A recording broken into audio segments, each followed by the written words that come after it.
Morning, everybody, and again, I just want to say, Aisha and staff, thank you for the run sheet and the work you've done on the agenda, and incidentally, the way in which you've presented it to me has been very helpful, in as much as you've given me those bookmarks things. So that's very useful to me. And Kim yesterday took me through and actually taught me how to make it work. So that was even better still. So look, I will start off with the prayer. And David Clendon, can I ask you to read the prayer? Can we put the prayer on, please, Aisha?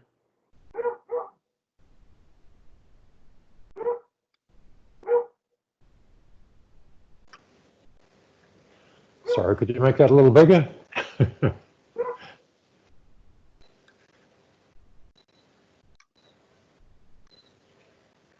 Can we make it a little bigger, Aisha?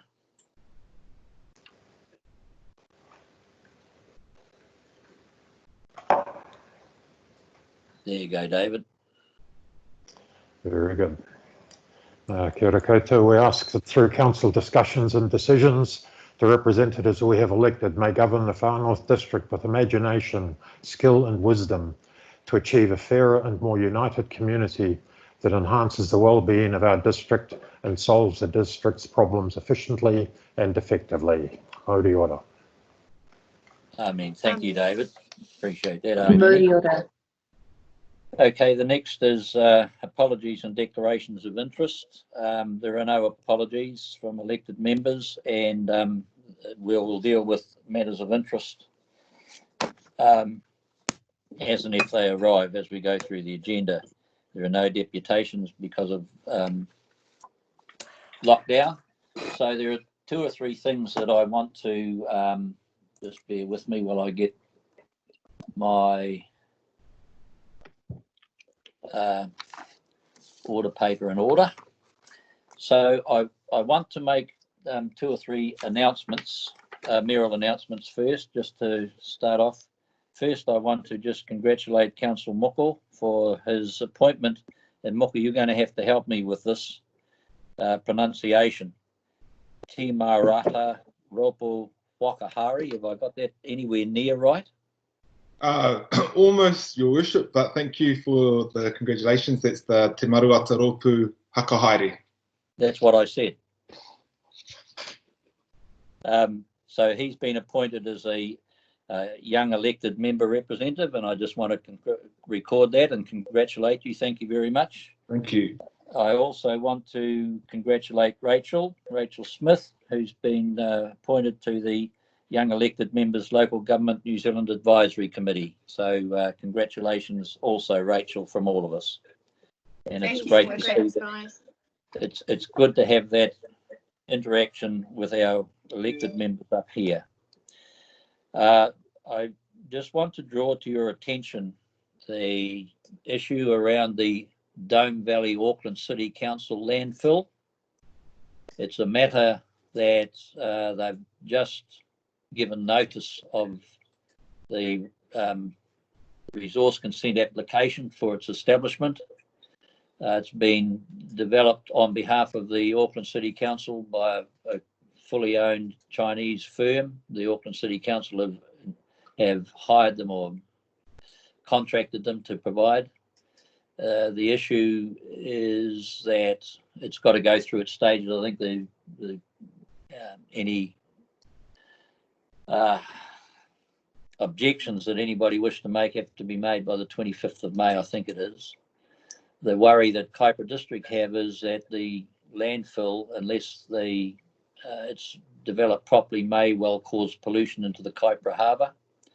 And the other issue that needs to be taken into account from our perspective is we are the only regional local government from a regional council perspective, the only peninsula region in New Zealand. And this, of course, is our access way to Auckland and for the rest of New Zealand. And there will be an impact on vehicle movements through the Dome Valley. So it's an issue that we all need to take account of. The Regional Council have decided not to make any direct submission at this stage. Kaikohe District Council have also have decided not to. They're going to allow the due process to take place. And so I just wanted to raise it with you this morning. I don't know that there's anything that we can add into what has been suggested from the other councils. Whangarei, I think, are taking the same view, but we will monitor it and then see what the outcome is. And obviously it's a matter that we need to take into account. So I just wanted to draw that to your attention. I also had brought to my attention, Rachel, Jason Smith put a video out the other day on Mayor's Task Force Economic Support and Recovery. And he did that on the basis that within the Kaikohe district, they don't have the same structure that we have up here, where we have a hugely active, firstly, iwi support group that is doing an outstanding job in regard to issues of welfare, civil defence, water supplies. I've got to say I can't commend them enough for the work that they've done. Been involved with the checkpoints with the support of and giving support to the police. And with one exception, I've had no complaints other than a couple of people who object to the principle of checkpoints. But I've had no complaints about the way in which they've been administered. The one exception has been Kaikohe, and I've drawn that to the attention of the police and to the iwi, and they have and are dealing with that as it evolves. We also have a hugely active business sector across the north, the far north, that flows into Whangarei, and Northland Inc. are participating and participants in it. They are establishing a paper on an economic recovery for business and for farm, including farmers across the north. That's been developed now, and working with us and working with the business sector and the Bay of Islands promotional tourism, for example. But what I wanted to make the point is that we need one paper. We don't need half a dozen that end up being in silos and conflicting. So they have taken that on board, and they will continue to work with local government across the north. It's been driven or overseen by Northland Inc. and Murray Reid and Jude Thompson are doing a great job, along with Annika and Steph from Blah Blah Marketing and many others that are involved. So I'll keep you posted on that as it develops.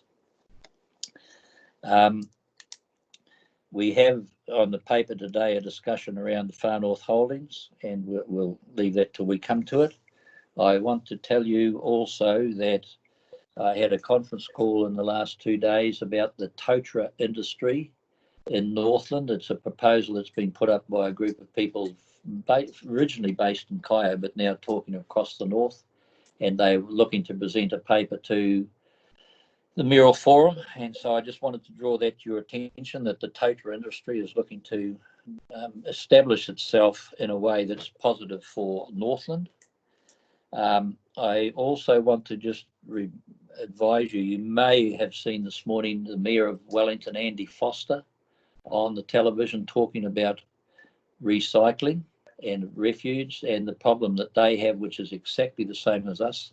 Their contractors are unable to do their recycling because of distancing at the moment. And Andy is saying that it may not be until we get to level 1 that they can actually address their recycle issue. I know we're in a similar position. Sean and the staff are dealing with it as well as we can. We will be putting a statement out to our people, community, just advising them where we're up to with it and keeping them informed. I know there are people who are dying to get rid of their recycle, including me. I've got 2 bins of bottles of, I don't know quite how they got there. It must be Leone, must be. But anyway, it's the fact is that we need to get onto that as soon as we can, but there's a matter of actual just logistics with it. I wanted to draw to your attention this morning the discussion I had with the business community, because it affects us. And basically, I've just taken some notes. There is actually some optimism out there now that we've gone to level 3. Businesses are starting and this isn't consistent, but businesses generally, I say, are looking optimistically to the future. There are issues around that they've asked me to raise with the government and officials in Wellington around the direction of rules of what level 3 means. There's some of the staff finding it stressful having to go back to work. They're worried about their well-being and their health. And again, that's a matter that the businesses are addressing. We should also be aware that the drought, even though it's been raining, is still a problem for us, and particularly for farmers. There's significant cash flow issues with a number of our farming people, and so we need to understand that. They raised with me the issue of banks, which Rachel also raised with me this morning, and I will be talking to the government about how we can work more closely with the banks to make sure they're being supportive of our communities as well.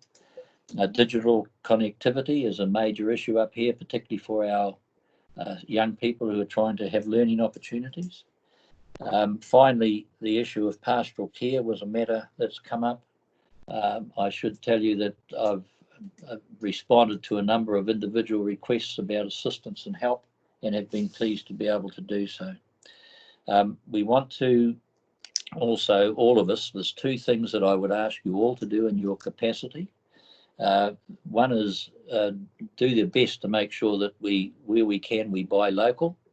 And as soon as we're able, when you can, given that we all have an income of some sort, can you please go and buy something so we can get the economy starting? Whether it's a pizza or a bunny rabbit or whatever, it doesn't matter. But let's go and support our businesses to get our people working so we can get our economy going so that we recover as quickly as we can. And Kelly, you might have to mute your dog if it is you, Kelly. I'm not sure. I also it's not my dog.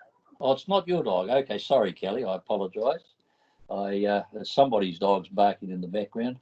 I just wanted to read out to you a email. I won't say who it's from because this is a public meeting, but I just want to say, good morning, John. Can you please pass on to the council my appreciation for the lease reduction for the current 3 months.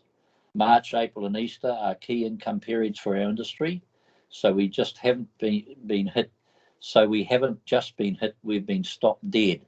Lockdown levels 3 and 4 have also been a hit on the local community, with about 1,000 less camp guests over the period buying groceries, fruit and vegetable, ice, fishing charters, Cape Reinga trips, Pokanui, etc. The lease reduction, along with government wage subsidy, is most appreciated and should keep us buoyant. I've been able to keep all the staff employed with deep cleaning, painting, etc. So we're very grateful. Regards. And there's a similar email that Janice has just sent me from a person who contacted me yesterday about rent relief or rates as a consequence of their issue around rating. And the gentleman has come back and said that they're extremely grateful for the reduction we've been able to give them. It means that he will be able to continue operating, and that as a consequence the business will keep going. So it's those sorts of things that we can do as a council, bearing in mind that there will be a price that we'll have to pay, which we'll be talking to the government about supporting us in the gap that may arise as a consequence of it. I should also tell you that we're working with Local Government New Zealand, DIA, Solvum and ministers to issue around the whole issue of financing of local government generally.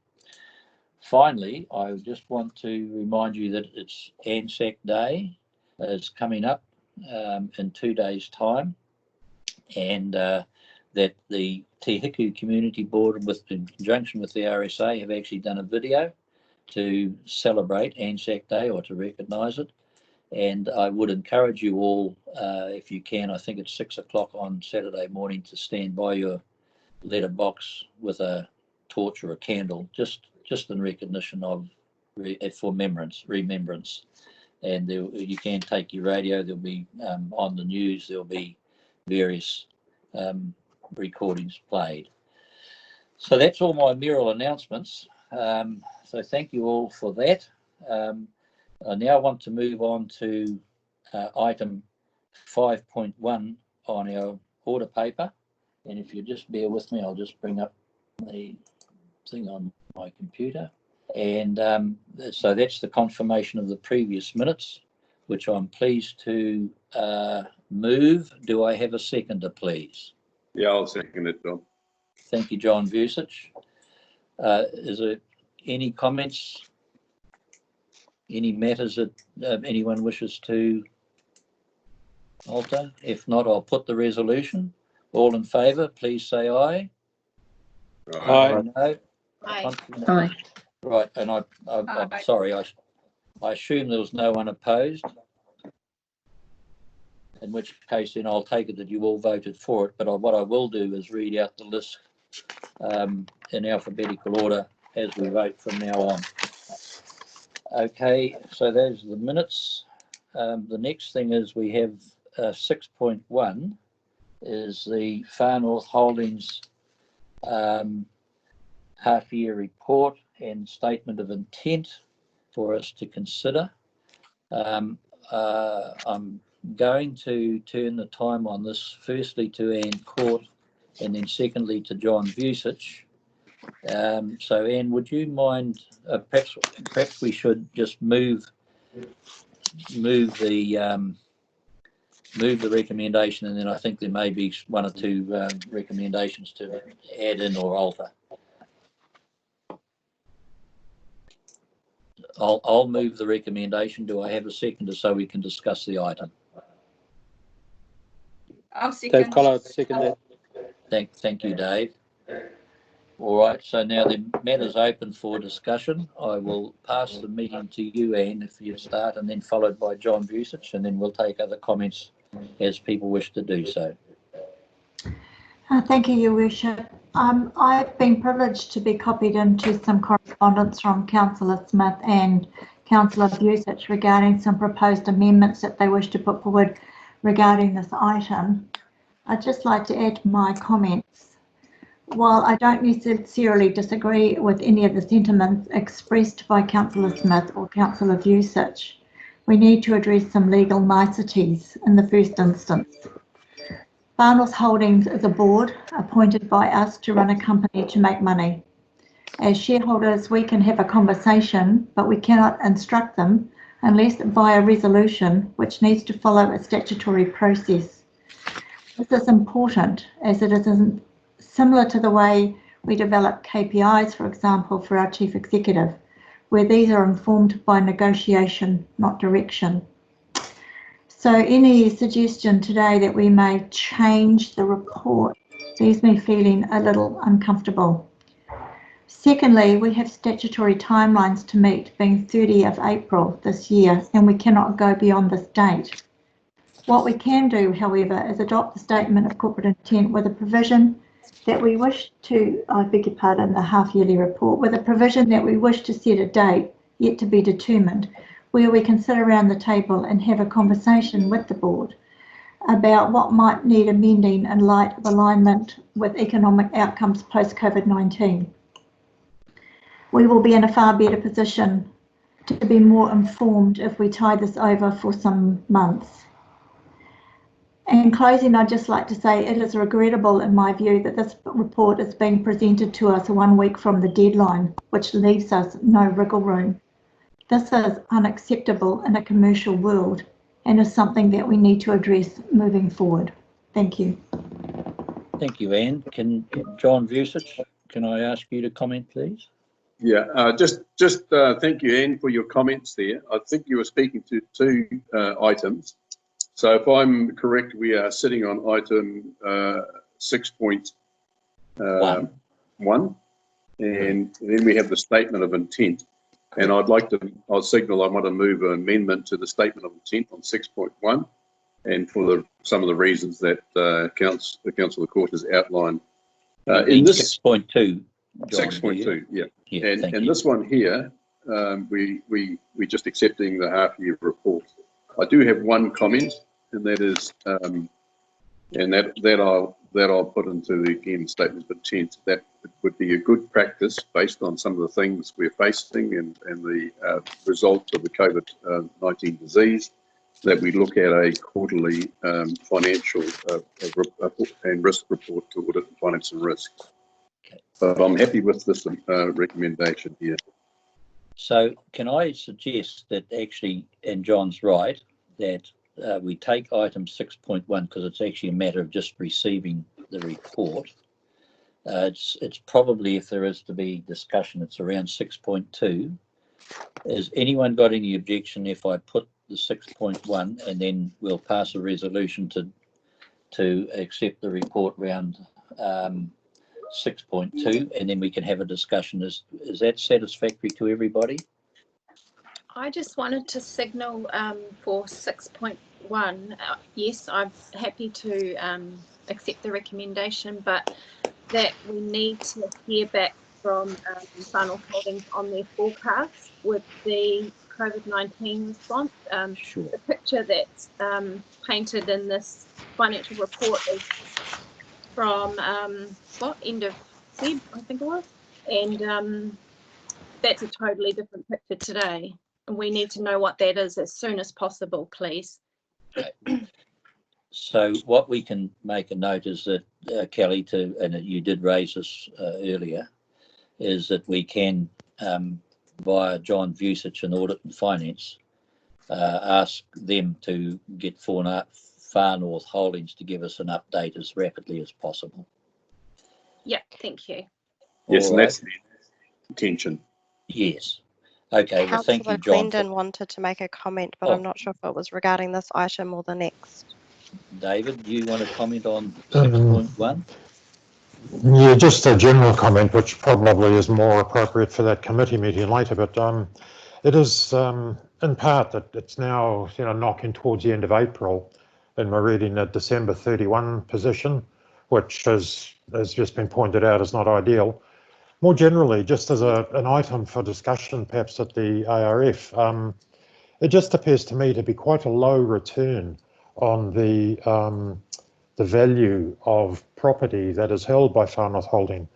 If you look just at their investment property, some $83 million, the before tax surplus represents about a 1.4% return on investment, which seems to me to be less than a stellar performance, to be honest. As I say, that's not something we can delve into now, but I do think it's something we do need to challenge Whānau Holdings about.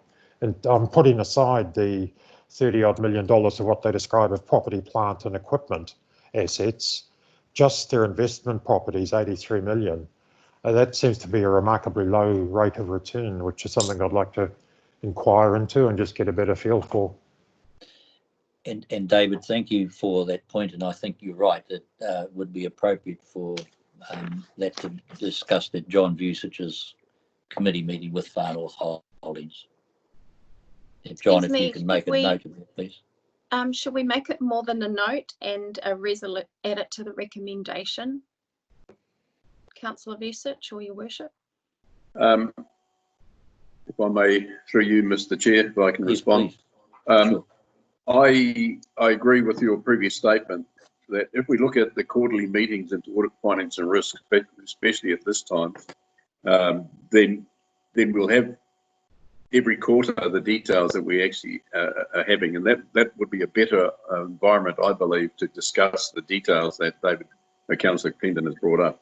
Yeah. So I'd prefer just to leave this as it is, and in the previous item, we're going to make a recommendation that quarterly financial and risk meetings be held. In the following item, you mean? Following item, yeah, sorry. Yeah. Yep, cool. Okay, I'm happy with that. And Okay. Janice wants to speak. Janice, thank you, Janice. I'd just like to suggest that at the ARF committee, we still need to go through all of the changes that came through in the Local Government Act last year. If you recall, we went through those at the workshop before Christmas, and quarterly reporting is part of that process. So I think we need to deal with them all as a suite of things rather than looking at individual items within that package. And that's very good advice. Thank you, Janice. And I'm sure that John had that in mind and will have that in mind as we move forward. Your worship, might I make a brief comment to add to what Janice just said there?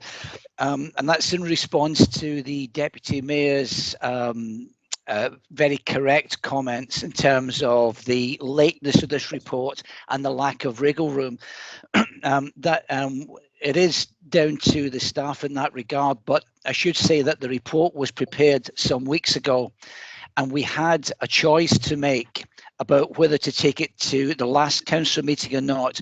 On balance, we chose not to, because we wish to keep that agenda very light, as it was our first virtual meeting. So that's the explanation, Your Worship. Thank you, Will. Appreciate that.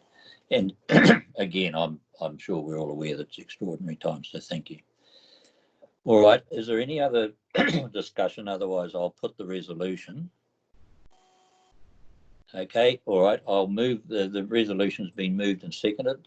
And who moved and seconded, Aisha? I just can't see on the screen.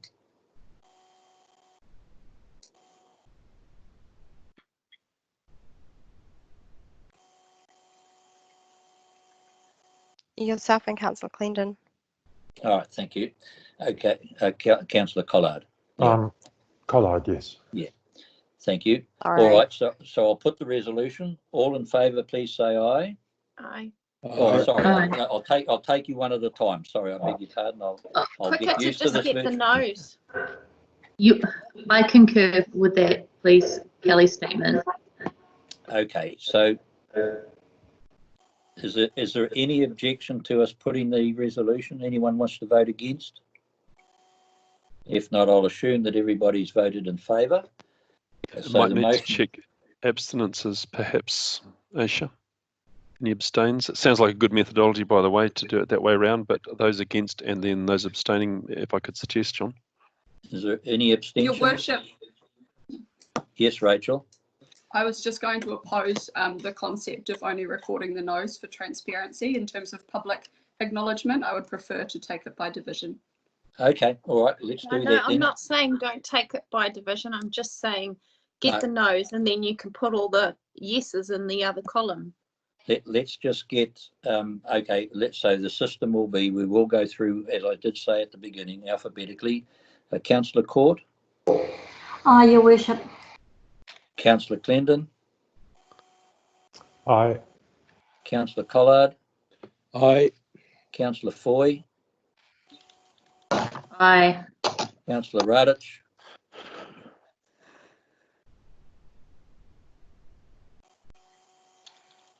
Maddie.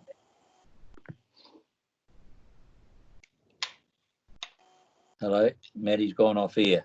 We'll come back to Maddie. Councillor Stratford. Aye. Councillor Smith. Aye.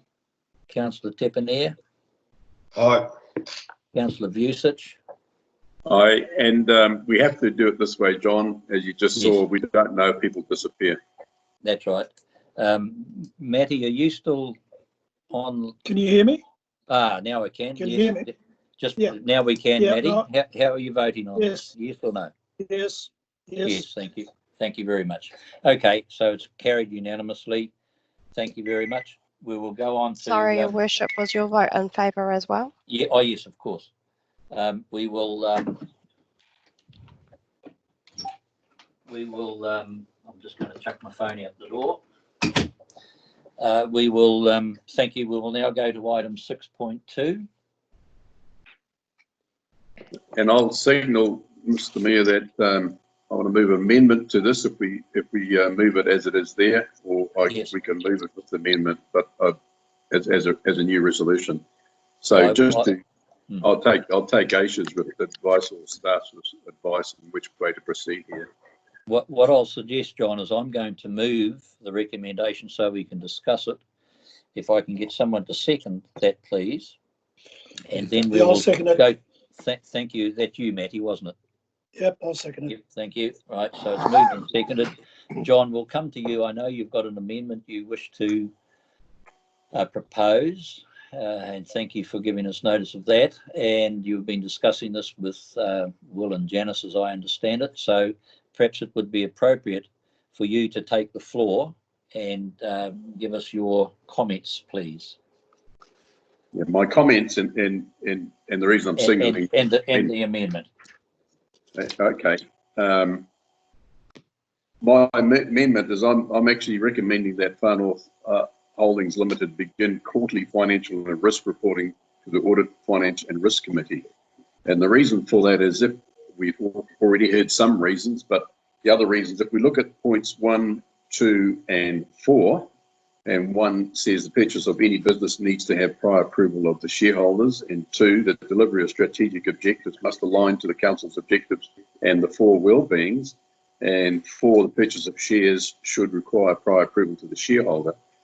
While they're all good in principle, the issue we have is we have an independent board with Far North Holdings, and as Councillor Court said, we can't really be in a position to interfere, especially in a time like this, their strategy when they need flexibility.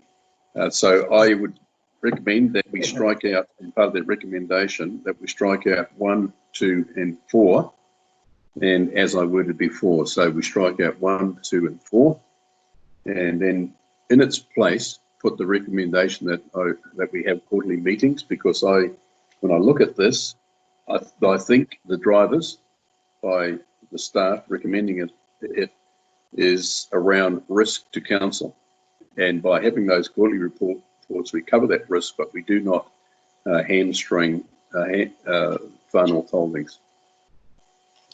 Okay, so would you like to just, John, work with Aisha, please, to change the recommendation, so your amendment? So basically, yep, you're saying take out bullet point 1, 2 and 4. Yep.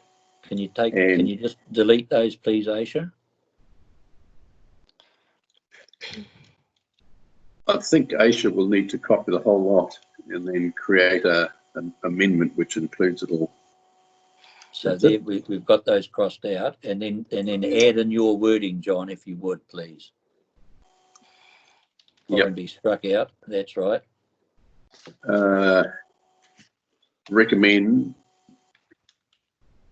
that Far North Holdings Limited begin quarterly financial and risk reporting. Just go slowly, because Aisha's got to type this up, or Kim or whoever was doing the typing. I did email it through to. Oh, okay, righto. Thank you. And that reporting is to the Audit, Finance and Risk Committee. So it recommends that Far North Holdings Limited begin quarterly financial and risk reporting to the Audit, Finance and Risk Committee. So can we just add those couple of words that John's just added in, please? Sorry, can you repeat that, John? So after the word quarterly.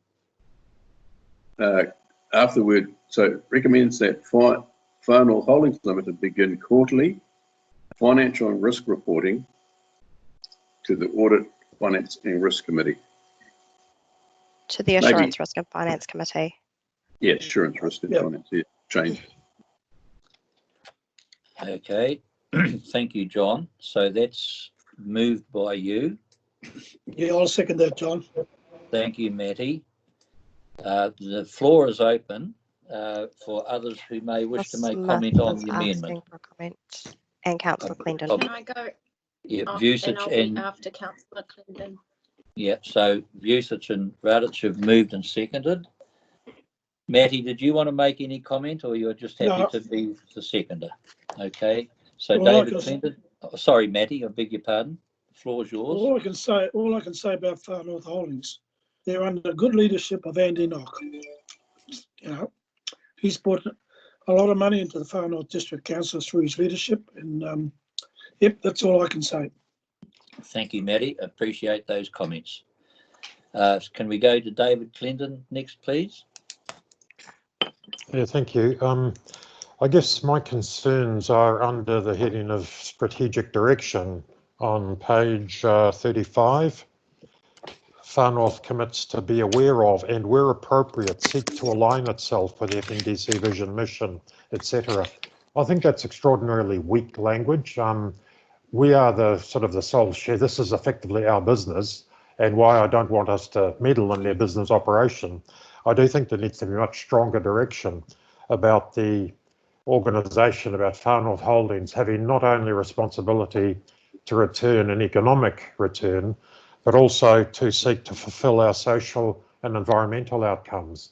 I thought that was partly captured in the point 2, the delivery of strategic objectives must align to Council's objectives and the 4 well-beings.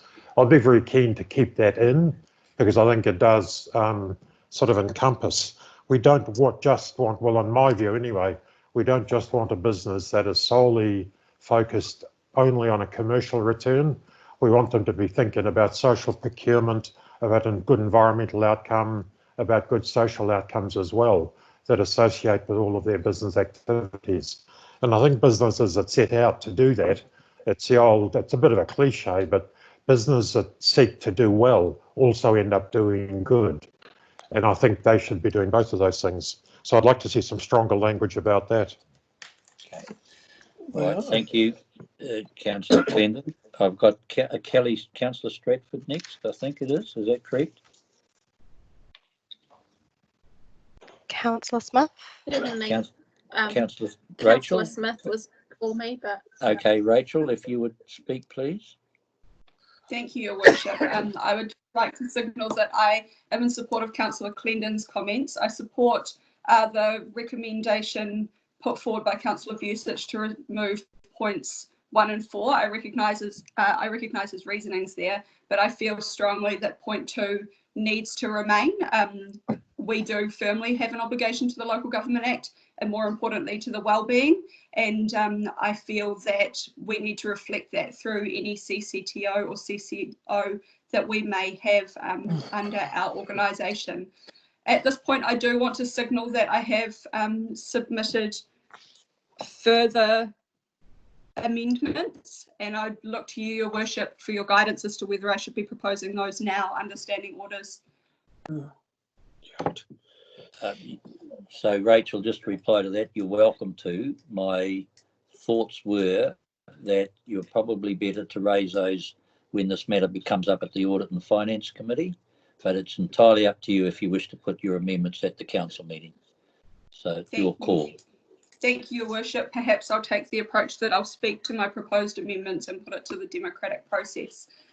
So I want to refer to page 7, specifically dividends of the statement of intent, and propose that we replace the word may with the word will and remove the words endeavour to. I feel that as an organisation we need to hold feet to the fire and ensure that we are also enabling the best outcomes for our communities through the CCTO under their commercial recommendation.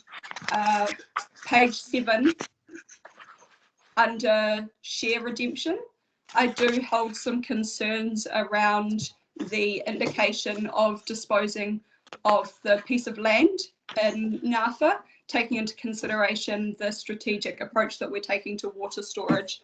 And I would like to do some further work on that. Perhaps that's something that the Audit, Risk and Finance Committee will need to be doing, but I do feel that at some point that will need to be reflected in the statement of intent, as we don't only have commercial intention with that piece of land.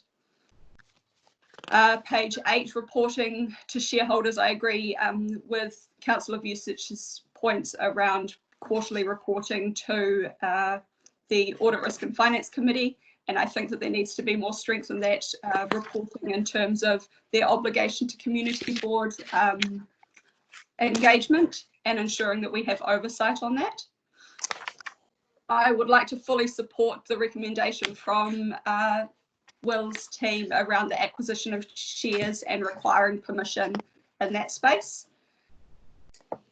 I would like to propose on page 8, enhancing and developing a maritime economy. I would like to propose that we insert the word sustainable in there so that it reads enhancing and developing a sustainable maritime economy. I recognise that we are in an interesting and challenging time at the moment, but I do also feel the need to get opportunity when it comes to us, and there is opportunity to ensure that our environment and our people are also at the forefront of that commercial plan. And then the final page, I just wanted to ensure that the last point reflects that they will attend community board meetings as directed under page 8, as opposed to under invitation. In closing, Your Worship, I would like to ask that within the resolution we require that the adopted statement of intent is reviewed by Council in a 6-month time frame from date of adoption, following quarterly reporting going to the Audit, Risk and Finance Committee. Thank you. Okay, thank you very much, Rachel. Councillor Stratford, please. Thank you. Yeah, I just want to say that I attended the workshop in December, and it was really good. The Local Government Act has some changes in there, namely the items that are being possibly removed in this recommendation. Let me just get to my page. So that the communities of the local authority, community boards, but it's not limited to that. So the Youth Council and communities of interest, iwi, hapu, other Māori organisations and business associations can be factored into who our CCO needs to include in their consultation. And I see this as a great opportunity, and it's actually not an opportunity. The Act says it is something that we as council have scope to include in the statement of intent.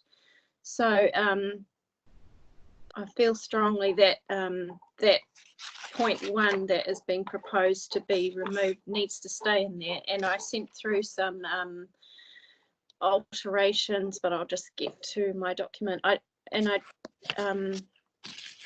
So I support what David Clendon said. I fully total call what he said, but and also support what Rachel Smith said, the will versus the may of the dividend. And I also wanted to include on page 30, oh, it's not even page 36, well, 36 of your agenda, no, of the statement of intent, under decisions for which prior council approval is required. But Aisha's having technical difficulties. Do I stop? Just pause if you would, please. Oh, Can yeah, you still you're okay? Right, thank you, yeah. Aisha. Thank you. Carry on, Kelly. And it's still recording. Let me just get back to my document. The point 5, that the sale of any public assets should come to council for our approval. And I've asked for a list of all the reserves or properties that council have sold or on, passed on to Farnworth Holdings, because we've run into an issue a number of times over the last 3 or 4 years where in the statement of intent it says strategic assets will be come to council, but we've never identified what that, who says what a strategic asset is. It needs to be clearly defined in the statement of intent. So we do need a list of them, and we do need to define which ones need to come back to us, not just by resolution, because a previous property that may have passed to Farnworth Holdings 15 years ago, the landscape has changed. The community aspirations have changed. And yeah, so I feel strongly that there's not enough in there. I've got lots of comments in my list. I note that the yeah, I don't support the removal of those items. I'm sorry, Okay, Councillor Busich, thank you, Kelly. Recommendation. All right, Felicity, I'd like to respond to some of these. Yes, you can, John. Yep, you can. Felicity just wants to comment first, please. I just ask everybody to keep their comments succinct, and I don't want to, but I will start reminding people of ringing the bell at 3 minutes if it starts going too far. Felicity. Thank you, Worship. So first of all, I agree with a lot of the comments being raised, and I think it's just a fact that that we do need to do some more work on this. On on page 34 at the top, and it talks about what Far North Holdings will do. And I've raised this with Far North Holdings previously, but I've also highlighted that Far North Holdings has key influence on our town centres and our economic development and can be transformational to our communities. I feel that the statement of intent needs to be amended to reflect that. Page 34 there talks about, in doing so, it says specifically seek new business development opportunities. I personally would like to move an amendment that gives focus on seeking new business opportunities to create vibrant and prosperous town centres within the Far North. And other councils are doing this throughout New Zealand. Hamilton City Council has done this, buying strategic buildings within the town centres to enable a strategic approach to creating town centres where people want to spend money, and also that encourage different land use changes over time. So that's an amendment that I wish to move relating to this specifically. I agree with Kelly's comments about on page 36, number 5, that Far North Holdings do need to provide a list of the assets that they own. I'll give you one example.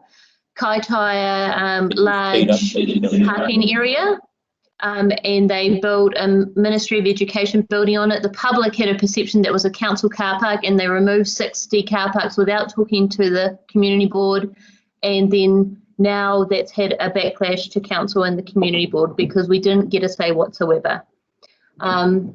So I'd like to move an amendment that relates to those two aspects. All right, we'll come to amendments shortly. So Anne Court, is there anyone else? I do want to come to Anne, and then I want to come back to John, and then I'm going to allow each councillor who wants to make amendments to do so. Is there anyone else other than Anne at the moment? If not, I'll take you, Anne, please. Okay, start off with an apology, guys, that technology got the better of me and I was on 6.2 instead of 6.1 before. So I'm going to go over my comments again because I think they're really pertinent, because I'm very concerned about the direction of travel that this debate is having at this point in time. Far North Holdings is appointed as an independent board by us under a statement of corporate intent. They have a very strong direction to make money for us to offset the cost to the ratepayers. What we're talking about here are significant shifts incorporating social and economic factors that we're all putting forward on the table with our own personal flavour or personal interpretation on what they might look like. And this is a business, and in a business world, changing the statement of intent is a conversation, it's a negotiation, it's not a directive. And this has to be adopted by the 30th of April. So I'm sitting here hearing elected members with their hearts firmly embedded in the right place saying, I want to move an amendment to compel them to do something when they're not at the table, part of that conversation. And I think it's a matter of process that is completely extraordinary and wrong. And I'm sorry about that. But having heard what everyone says, what we need to do is have a workshop, a considered workshop with the board of Far North Holdings, so all of these things can be canvassed. And instead of sitting here today trying to invent a camel by a committee and altering words from may to must, which is a compulsion, which they would therefore have to do, we need to get back to what can we do today that's within the law. And I think if I get back to John Vucic's amendments, that's a pretty good starting place, guys. So that's all I want to say, because I'm mindful that the mayor will hit me with a big stick if I go on for too long. Well, if I may respond. Just hang on a minute. Order, please. Just hold on. I've got to try and figure out how to stop my watch. Whoops. So I just heard John, and then I heard Matty, and so Matty, I'll allow you to make a comment, and then John, I'm going to allow you to reply, and then I'm going to take. Right. There's one or two others have indicated they want to make amendments to the amendment, so we'll take those in order. So Matty, can we just pass the meeting to you, please? Well, this is a miracle because I totally agree with Ann Court, what she just said. Secondly, the previous speakers, you know, listening to you lot, we might as well get rid of Far North Holdings. And I totally agree with Ann when she said we need to meet with Far North Holdings, preferably Andy Knock at our next workshop or whatever it is, and then you can echo your concerns. But by Christ, listening to some of you, you live in cuckoo land, some of you. All right, that's it. Thank you, Matty. Appreciate your direct comments. So I just will add in, just before we go back to John Vucic, and then I'm going to pass the meeting to Rachel in this order, for Rachel to put her amendment, and it'll be moved, and assuming it gets a seconder, we will put the amendment, and then I'll go to Kelly, who has an amendment, and then I'll go to Felicity, who has an amendment. We'll do it in that order, and then when those amendments are put or not, they will become, if they're moved and carried, they will become part of the amendment, and then we will deal with them as we go through. Then we'll come back to John Vucic's amendment. So I just want to make a statement, perhaps not, but support the comment and the sentiment that both Anne and Matty and John Vucic have expressed. And I make this clear, we have got a Far North Holdings commercial structure. It's not for us to direct them. It's certainly for us to be informed. It's certainly for us to set up a structure under which they operate. But we don't go in and tell them what coloured paint to buy, nor do we tell them which wall to paint. We do not get into the details. If we're going to do that, then quite honestly, we need to move an amendment to dissolve Far North Holdings, and we'll run the organisation ourselves. That's not what it's about. And for us to give them direction isn't appropriate. And we either trust them or we don't. We certainly have the right to be informed, absolutely. No question about that. But there's a difference between being informed and interfering in them making decisions around the direction of the commerciality of their business. And I want to make that very clear, that I will not certainly be supporting anything that I deem interferes with their right and direction and their structure that we have given them to do, and that they've run positively and appropriately over many years. So with that, John, I'll pass the meeting to you to speak to your amendment, and then I will take comments from Rachel and Kelly and Felicity. Thank you, Mr. Mayor, and thank you, Anne, and thank you, Matty. I was actually decidedly uncomfortable when I heard some of the comments. And I might point out, I've already spoken to Andy and said there are issues that councillors wish to raise, and a workshop is the appropriate place to do that. And that has already been arranged, or being arranged, I should say. So a lot of these comments, I take it on board, and I take what is needed, and that workshop is crucial. But we are in unprecedented times. Businesses are facing bankruptcy. Far North Holdings are actually helping through their lessees.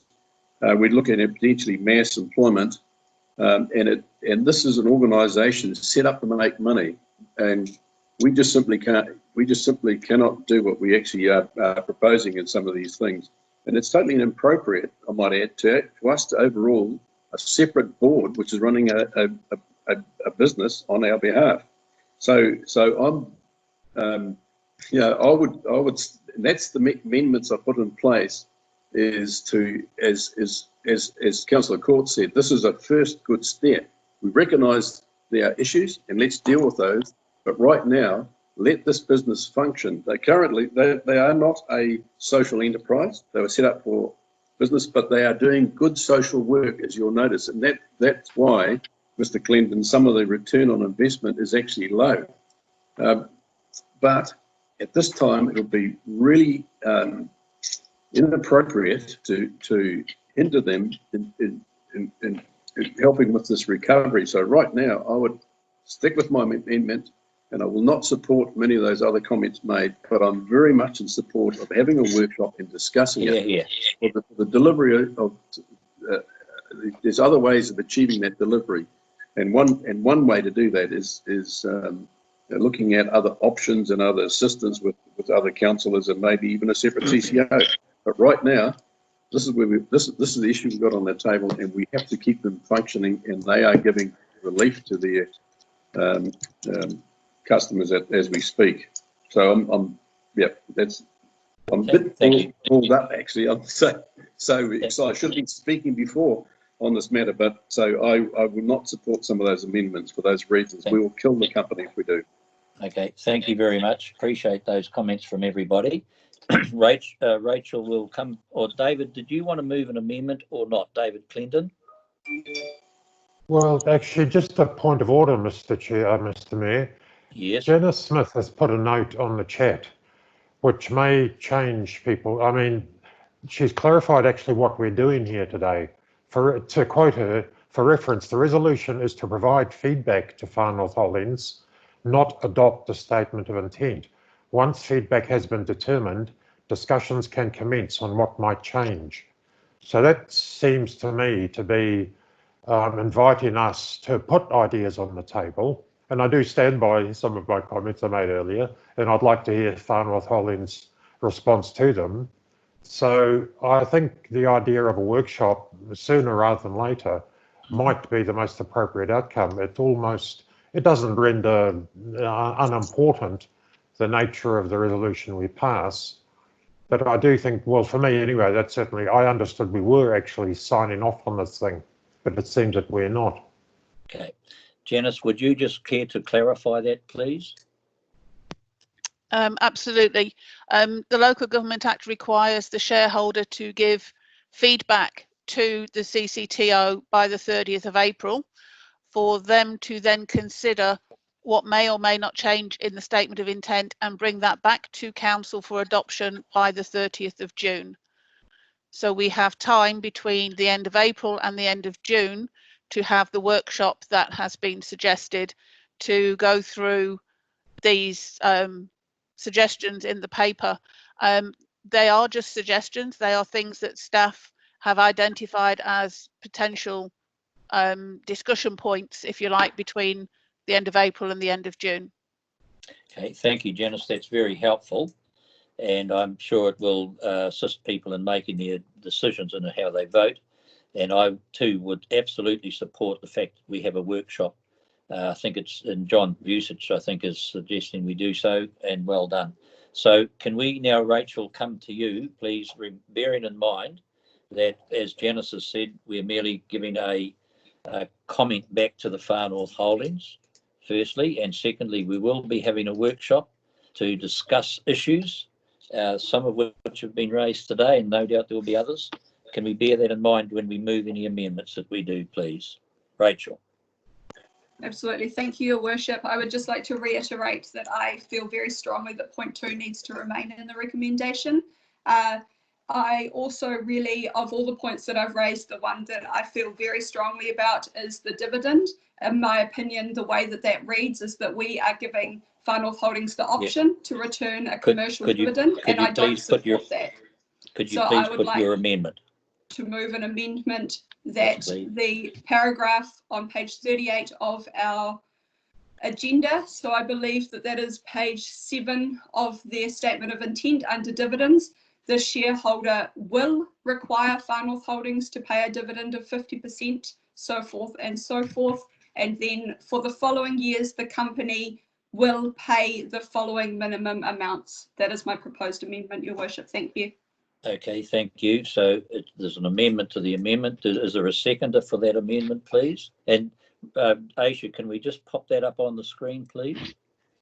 Kelly Stratford, I'll second that amendment, but that's not the amendment to Councillor Vusic's. I don't support his. Where have you gone? Yes, at the moment we're just dealing with Rachel Smith's amendment. because what John Vucic has done is proposed amendment to the substantive motion.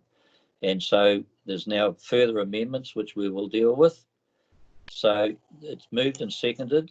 Other than Sorry, Your Worship, can I please bring up, I agree to the will pay a dividend of 50% of its after-tax operating profit, but I don't think you should take out the endeavour to pay the following minimum amounts, because we don't actually know what those amounts will be. But whatever the amount is, it should be 50% of at least 50% of the after-tax operating profit.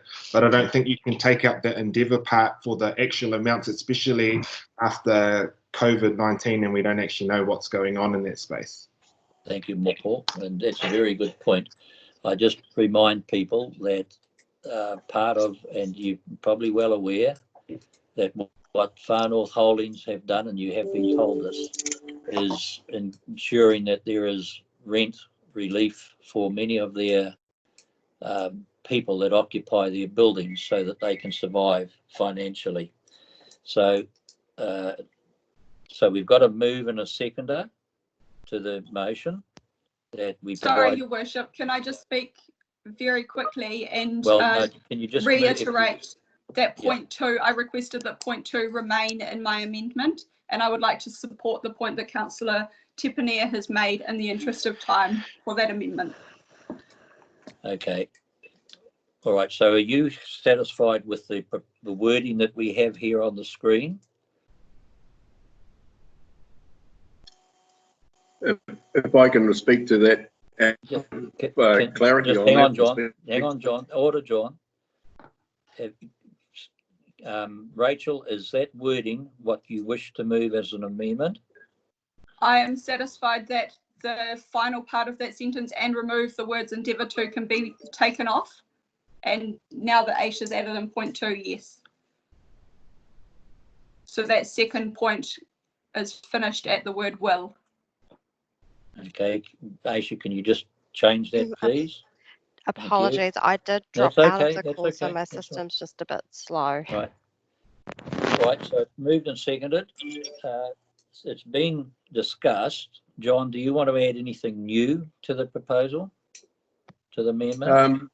Otherwise, we're going to put the vote. I'm very nervous about this, and Councillor Cook raised it before. One is, I understand that Far North Holding is giving rates, giving relief to some of its they are businesses. Now, the issue I have actually with that is where's that relief coming from? It's coming out of their profits. I don't even know if they can actually say, look, this is a reduction in my profits. So we could actually be preventing them from doing the action they need to do under these times. Yeah. And when we have a workshop coming up to discuss this, all I'm saying is, what is the difference of these months going to make when we potential of losing even our directors in that company who will pack up and walk if you put them under threat? Yeah. They have Thank you, John. any other business against them. Yep. Thank you, John. May I comment, please? May I comment, Your Worship? We're just missing something, if you don't mind. Well, we're just about to put the vote. Is it something that hasn't been raised, Sean? It is critical. Away you go. Please make it quick, because I want to put this motion. The shareholder may require FNHL to pay a dividend of 50%. That's a liberty on us. We're constraining us, not them, with the suggested amendment. We exercised the right to be flexible on this very recently with Te Hononga, when we required a compromise on this dividend, that they would carry the loss on money that was not loaned but granted to the trust. So what this says is that you, as the shareholders, can decide.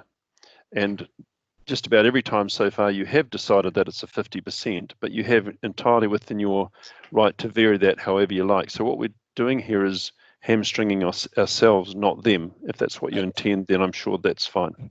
Thank you. All right. Thank you very much, Sean, for that clarification. Right, I'm going to put the amendment that's moved by... So, Your Worship, just some procedural note as well. So we've moved Radich, councillors Vucic and Radich moved an amendment to strike sections, and we haven't put that amendment to the vote, but we're now taking a new amendment from Councillor Smith to do the opposite to what was proposed with an addition. It's just getting a little bit messy. So I'm going to put this, because we'll just see how we go with it, Aisha. I understand what you're saying. but the motion's moved by Councillor Smith What Stratford. motion? The motion is Which one? on the screen here. The motion is on the screen. Okay, as voted, that we keep 2 in and that we provide this bit here that's down the bottom. Okay, so I'm going to ask people to vote in favour or against the motion. I'll start with Anne Court. I'm sorry, Your Worship, I can't vote. I'm raising a point of order. Aisha is technically correct. We have to dispose of Councillor Vucic's amendment before we can address this one. Okay, thank you very much. All right, we will go back to the amendment that's moved by Councillor Vucic and Councillor Radich. That the following, so the motion we're going to vote on now is that the following be struck off the original amendment: purchase of the building 1.1, 2 and 4, and that we add council recommend Far North Holding begin quarterly risk and financial and risk of reporting to the Insurance and Risk Finance Committee. It's moved by Councillor Vucic, seconded by Councillor Radich. Anne, can you vote please on that? I vote in support, Your Worship. Thank you. Councillor Clendon? No, oppose. Thank you. Councillor Collard?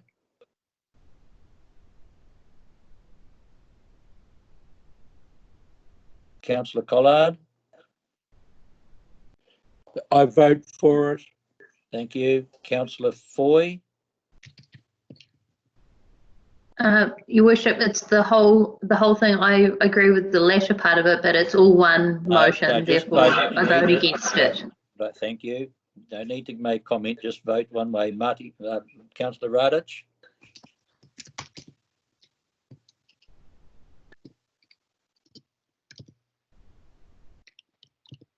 Matty? Yep, I agree. Thank you. Councillor Stratford? Against. Councillor Radich? Sorry, I beg your pardon. Councillor Smith? Against. Councillor Tipania? Against. Councillor Vucic? Yes. And John Carter is for the motion.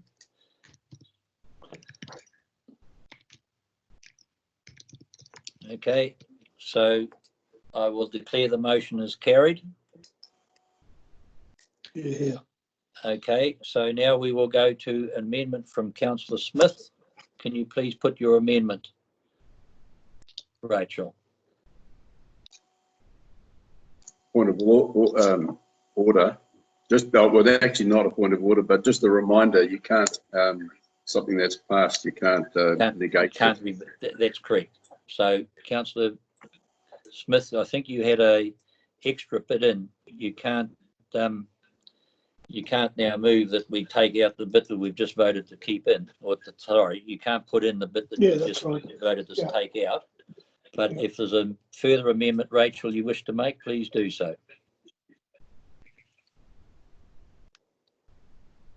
Not at this time, thank you, Your Worship. Okay, thank you. Councillor Stratford? I just want to raise a point of order that taking the strategic objectives must align to council's objectives and the 4 well-beings goes against what the Local Government Act said in October 2019. So this isn't the final. We will have to resolve that. Yes, of course. We've got further discussions to have, including a workshop on it, as we've said. This isn't. This is merely us giving comment back. I just remind you, this is merely us giving comment back to Far North Holdings, and to take it to finance, audit and risk, and also to workshop it. Okay. Point of order, Mr. Chair. Yes. Could I just have clarity, please? The vote on the amendment came out 5 for and 5 against. Or yes, and the resolution to declare. Vote. That's my point. Should that be noted? Because it could cause confusion. People who don't understand the casting vote mechanism. Should it be recorded that the Mayor used his casting vote to have that amendment passed? Purely as a processing. My understanding is, and I can be corrected on this, but I know Mike Edmonds will be able to advise, is that if it's 5 for and 5 against, it's carried. With your casting vote. I don't know that I need to use my casting vote, but anyway, we'll get clarity around that. Will and Janice, if you can give us advice when you're ready, or Aisha. In the meantime, is there any further amendments, please? No. Okay. Yes. Felicity, right. Please make it succinct and to the point. Just move your amendment, please. Point of order. Can you please put Maddie on mute if he's not speaking? Well, Thank you. Order. Order. Thank you. Thank you, Felicity. Just please put your resolution, your amendment. So the amendment is that Far North Holdings give recognition to the importance of town centres, investment in town centres as part of their role. Okay, thank you. Can we just have that typed up, please? I just remind people again that we're going to have workshop, and that's where comments like this are probably more appropriately dealt with. Dead right. But automatic, thank you. Sorry to interrupt. If I could just ask Councillor Foy, if you have that written, can you either paste it into the chat or read it out again slowly so we can record it? I'm typing into the chat, Aisha. Thank you.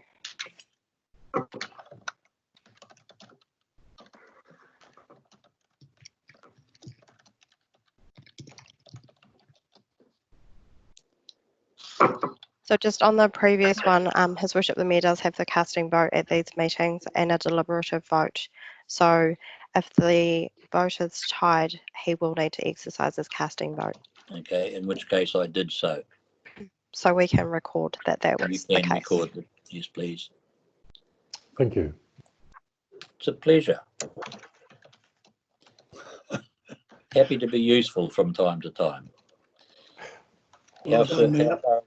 How far away are we from this, your wording? Oh, there we go. Oh, no, that's not it. Felicity, how far are we away from your wording, please?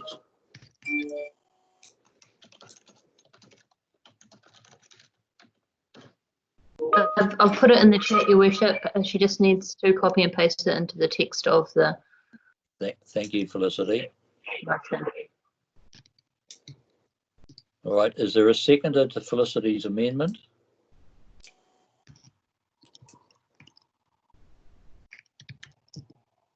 Your Worship, I'm happy to second. I'm actually not going to vote for the resolution. Order. So I can't, I'm not going to second it, Felicity. No, Sorry. order. All I asked for was a seconder. I don't need comments, thanks. Okay, so we've got a mover and a seconder. Far North Holdings give recognition to the importance of investment in town centres to encourage economic development and vibrancy of town centres. We've had discussion on this earlier. Is there any new points that anybody wishes to raise? If not, I would just like to note that they are currently doing that, and I'm aware that we are giving them an instruction, and this is not what this amendment. We'll either vote for or against it, John. Yeah. Okay, so we're going to put the vote. Can I have recorded? Anne, are you for or against, please, the amendment? Opposed, Your Worship. Thank you. Councillor Clendon? Support. Councillor Collard? Opposed to it. Thank you. Councillor Foy? For. Councillor Radich? Against. Councillor Stratford? Oh. I think you said you were going to abstain. I think I heard you say. Oh, yeah. Please, no, I'll vote for this, but I'm going to vote against the entire resolution. Okay, that's fine, Kelly. Just deal with this, please. Councillor Smith? Aye. Councillor Tepanier? For. Councillor Vucic? Against. And I'm against. Lost. So I will use my casting vote and vote against. I don't think it's a casting vote though. If it's even, it was only if it was even if you're using your casting vote to pass it. That's correct. No. But it's already failed, so you don't need a cast the vote to make it fail. Yeah, it's already failed. Yeah. Okay, thank you, Moko. Appreciate That's that. correct. I just remind everybody that, of course, and what I would expect to happen is that this is brought up at our workshop, because I do think it's something that, and I know Far North Holdings do anyway, but again, part of the interaction needs to be with the community boards. All right, well, so thank you very much. We've now got the resolution that was passed earlier. I'm the sorry, amendment. Mr. Mayor, point of order. Yes. Just the way the vote is recorded does record 5 for and 5 against. Yes. So that just needs to be corrected if it's not currently. I'm counting 5 for, Clendon 4, Stratford, Smith, Tapanya 4. That's correct. It's 5-all. Yes. Yes. And when Moko raised that, he was told, well, no, it was a win. I'm sorry, I'm just now unclear about, is that correctly recorded, I guess, is my question. So that's how the vote is, that there were 5 for and 5 against. And so a casting vote was used again, yeah? No. No. It is lost. It's not a clear majority, therefore it's lost. Right. Okay. Thank you, John. That's helpful. Okay. I'm sorry, but what I'm hearing is different to what's been written. Can we reference what has actually just been written, that the mayor exercised his casting vote and the motion was lost? Is that correct? That's incorrect. That needs to be removed. The mayor didn't exercise his casting vote. The mayor can exercise his casting vote if it is an even amount of votes to make something pass. It's already failed at 5-all. It's failed at 5-all. So that's okay, David. You happy with that? If, in other words, if there's not a majority, it's not passed. Is that because it's an amendment? Because that's different to what happened in our previous vote. No, it's not. No. In the previous vote, it was 5-all, and I voted in favour of it, so it was carried. In this case, what we've been advised is that if there is no clear majority, it is lost, and I don't need to use a casting vote. Is that clear? Can we just get that confirmed through standing orders for the mayor, please, Aisha? I wonder, Sean, if we could ask George Swanepoel to make a comment, if that's possible. If George is needing to speak, but Aisha's got standing orders there. Have you got a tip there, Will? No, just leave it with Aisha for just leave it with Aisha for standing orders. Thanks.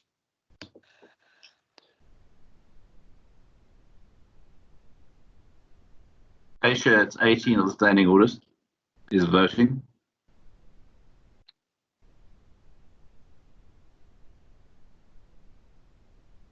If you have the advice ready, George, through the chair, please go ahead. Through the chair, this is him here in Aisha's absence. So under 18.3, the chairperson has a casting vote, and it reads, the mayor, chairperson, or any other person presiding at a meeting has a deliberative vote, and in the case of an equality of votes, has a casting vote. Right. In which case, then one assumes that given that we have equality of votes, and we do, that for us to make a decision, then I will have to use my casting vote. That is my understanding, and George King confirmed that. I agree with that. Okay, thank you. So the advice we have is that I need to use my casting vote, so I'll exercise my casting vote against the motion, and it is lost. Okay, so now we need to go back. We've had to the substantive motion, which has been amended. Can we just bring that up, please, Aisha?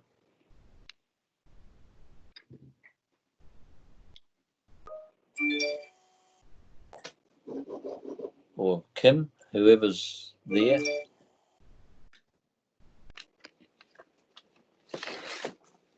Apologies, Hello? everyone. I'm having technical issues. Yes, but can we just get the substantive motion up, please, Aisha? My system's not responding, so I'm not sure if you can still see it on the screen. No, I can't. I'm not on, certainly on mine. Can you able to do anything with it? Through you, your worship, I will try now. Please hold.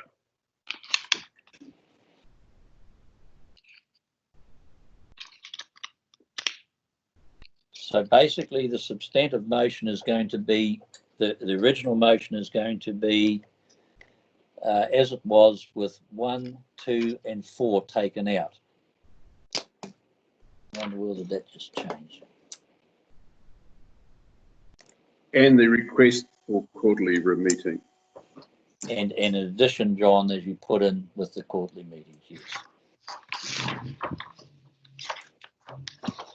So through you, it will be the highlighted part, and yes, that also does have added in the addition of the quarterly meetings to the Audit, Risk and Finance Committee. Okay, thank you very much for that. All right, so I'm going to now ask for us to vote on a substantive motion that's now been amended. Anne, can I have you vote, please? For your worship. You're for, thank you. Councillor Clendon? Opposed. Thank you. Councillor Collard? For. Councillor Foy?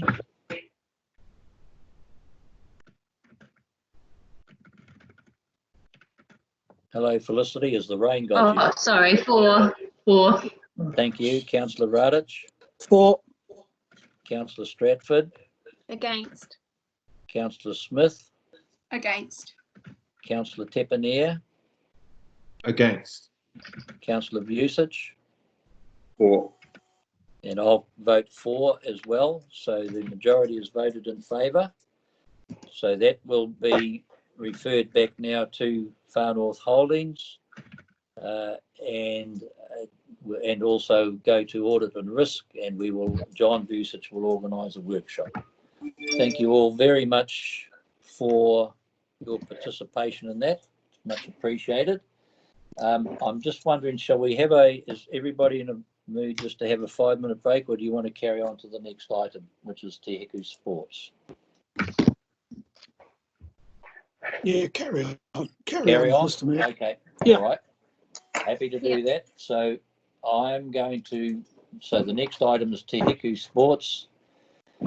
I'm going to move. Do I have a seconder? And then I want to speak if there is a second. Pardon? Yes, please. Yes. Kelly, Oh, thank you. So it's moved and seconded, or Felicity, I suspect there's a number. I just want to make one point that's been raised, and it's this. And it's raised by Councillor Courtin quite appropriately and justifiably. The concern has been is that the project was originally $9 million. The council said that provided the community raised 6, that they would then provide 3 million from a award rate, and that's what we will be doing as we go through the long-term plan if we pass this. The concern is that raised by Councillor Court, we assured that the thing will come in under 9 million, and so we need to just, and we've had a response back from Mark Osborne on behalf of the hub saying that the council's capital contribution is committed in principle, subject to the sports hub completing detailed designs and associated quality survey value engineering to ensure that it can be delivered within the $9 million. And further funding, if any, is required above the 9 million, then it is up to the sports hub to fund from other sources other than the Far North District Council. So I've moved and it's been seconded. I want to now add that in as an amendment to the motion. I'm happy to do that. Good. All right, Felicity, you'll move that as an amendment? Yes. I'll Can you second please it, Dave put the words out? Dave Collard seconded in that. Thank you. So I'm going to now open the floor to discussion around the amendment. It's basically saying that we want to be assured that the hub will proceed and that we won't be asked for further ratepayer investment. I should also say that, by the way, we will move this as a separate resolution, that one of the things we need to have is oversight, and I've had discussions with the Sports Hub Trust. I'll come to that in a minute, but we need a representative from Community Board and from Council to be on the Sports Hub. But anyway, the motion at the moment is that we ask for that. Is there anybody opposed to us putting that amendment in, adding it to the substantive motion? Your Worship, can we get the wording on the screen, please? Yes, please. I'm sorry, ladies, if you... My request also, please. Yep. So who's there that's going to record what I say? Aisha, are you still there? If through the chair, Your Worship, I've just sent the amendment to Kim and put it into the chat. Oh, you're wonderful. Thank you. Can we unchat it and put it on, flat it on the screen? Thank you, Janice. I'd love to do it, but I wouldn't even know where to start pushing which button. Right, there we go. Council approved the 3 million incorporated to allow the contribution. Oh no, we haven't got there yet. You're popping that in, Kim, I suppose, is it? Your Worship, yes, I am. Thank you. And just wait till Kim's got that on the screen for us.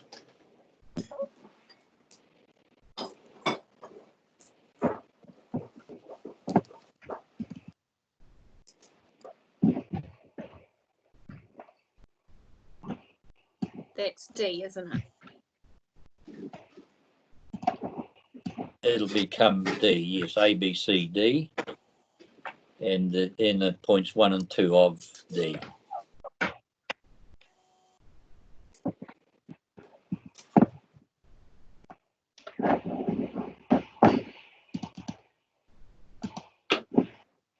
So through you, Your Worship, currently on the screen is what Janice has sent through as the amendment. So it does have in there B, which is request that if further funding is required above the 9 million, then it is up to the Te Heku Sports Hub to fund it from sources other than through council. Okay, approve the 3 million in principle, subject to you completing. So you've also got A, which is also important.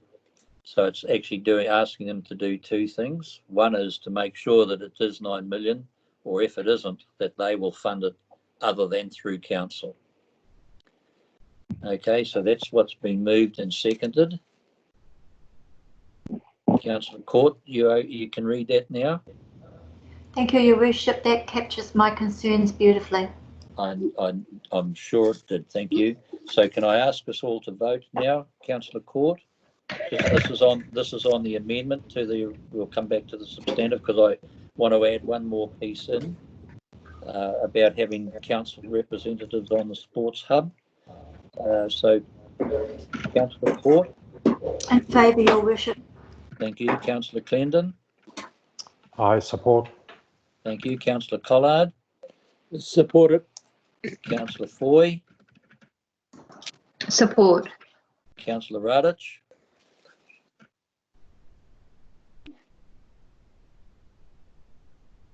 Hello, Maddie.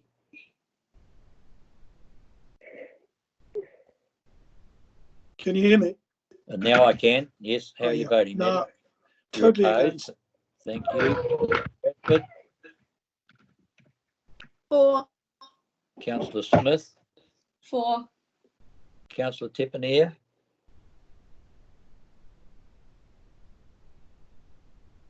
Hello, Moko. Sorry, I was muted. I'm for this. Thank you. Thank you. Councillor Vusic. Yeah, I'm for this. It'll be great for that community and help with the recovery. We're not allowed to speak. And I'm in favour. So that motion of amendment now becomes part of the substantive motion. I want to move one other amendment, and that is that we have elected members, representatives on the Hiku Sports Incorporated. They've agreed to it, and I would like to recommend that we have a community board representative, that is Adele, and I would like to also have a councillor, and I'll leave it up to Councillor Foy or Collard as to which one might like to volunteer to. I'm happy to do so. Okay. Foy. Yes, thank you, Felicity. Councillor Collard, are you happy for Felicity to be the representative? Certainly am. Thank you. All right, so it's moved that the Te Hiku Community Board Chair be a representative as well as Councillor Foy. Unless there's any discussion, I will put the motion. Mr. Mayor, I would like to make a comment, please. Oh, please, certainly, Councillor Clinton. I certainly agree in principle. I think we should have representation. I don't think it's appropriate to name an individual councillor because we want this to be sustained over time. Felicity, Sure. we hope, will be on council for a long time, but who knows? So if we could simply have a community board chair and a councillor from Te Hiku ward being represented there, or switch to that effect. Yeah. Yeah. The problem is that we need to have somebody designated because currently there are 3 representatives from the Te Hiku ward.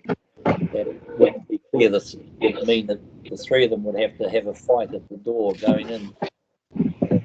I understand. Yes, I have no problem at all with it being Felicity. She's appropriate, but I think the resolution should reflect that we want a councillor.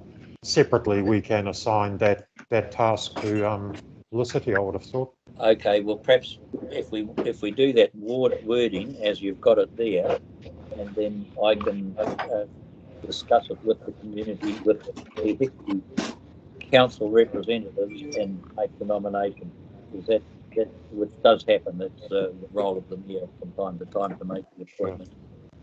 So, Mr. Mayor, my only other concern, I think, to embed this, that will require a change to the constitution of the trust that actually incorporated society. And I imagine they understand that they will make that amendment to their constitution. And they're very happy to do so, Councillor Clendon, yes. All right, so we'll put the comment as well. Conclusion as it is. Your Worship, it's Anne Court here. I'd like speaking rights, please. You'd like to what, sorry? Speaking rights, please. Oh, please, yeah, absolutely, Anne. Way you go. I'd like to ask the Chief Executive for comment on what's the mechanism, please, to provide councillors some comfort that there will be prudent stewardship of the public purse. I'm not quite sure what happens. Do we just pass over $3 million and walk away? So where's the level of oversight? If I could get some comment on that, please. Anne, can we just come back to that? I just want to put the amendment first. I just want to finish with that. It gets to the amendment, Your Worship, because it might actually require a staff representative as well. Oh, I see what you're saying. Okay. I'm happy to answer that, Your Worship. Yes, please, Sean. The original proposition or resolution had none of this provision in it. It was simply to approve the $3 million. So it's my intervention that's got this representation now being debated. Councillor, I envisaged that there's a lot of local sovereignty. Now, you'll have a better political read on this than I have it, but a lot of local sovereignty and pride in what the community's done, starting from its 2,000 person petition to council at the beginnings of this to have the aquatic centre raised. I thought they would object to us getting too heavy-handed on our presence in the meetings and particularly in the structure of the incorporated society. So this is the softest approach that we could suggest, was to have a non-voting observer there, and therefore a person who would report back to us and be fully assisted by the depth of staff behind them to interpret what they were seeing, what they were receiving as papers, what was being reported financially, and so forth. So it's a reasonably light footprint, but gives us that window into the inside of the operation for the project. If you thought that was an undercooked, needed more representation, that would be up to elected members. Okay, so we've got Councillor Smith wishes. Oh, sorry, Councillor Court. Is that sufficient for you? It's a great leap of faith, given that this might be into triennium. It might spread triennium, and there's a significant amount of public money at stake. This is not a criticism of anybody on the board. It's just a matter of prudent governance that we need oversight, as this this is public funds. So I would be much more comfortable if we had a staff representative from Wolf's team on there as well. Thank you. Okay. All right. So do you want to move in addition to the amendment? At the moment, Your Worship, I'm just keen to get a taste from more colleagues on the views of the matter. All right. Thank you. Councillor Vucic wishes to speak, and then Councillor Smith wishes to speak. Yeah, thanks, Mr. Mayor. I am again picking up on what Dave Clendon said. I'm not sure about the Constitution. So rather than us saying appoint the chair, how about we recommend the appointment of the chair and then carry on? So make a recommendation rather than an appointment. I don't know. The Constitution allows us to make appointments or not. And maybe the CE can respond. So it's a question, really. Through the chair, I have read the Constitution. It's an incorporated society with its own sovereignty, and no, we have no authority. So it sounds like a reasonable point. Okay, so we need to recommend that the Te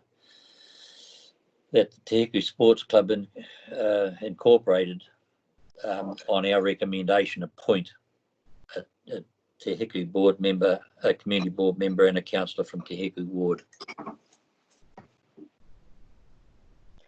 I'm sorry, Mr. Mayor. I understood you earlier to say that that had been discussed, the point that the Constitution would need to change, because it would. You're quite right. But they're in agreement with this.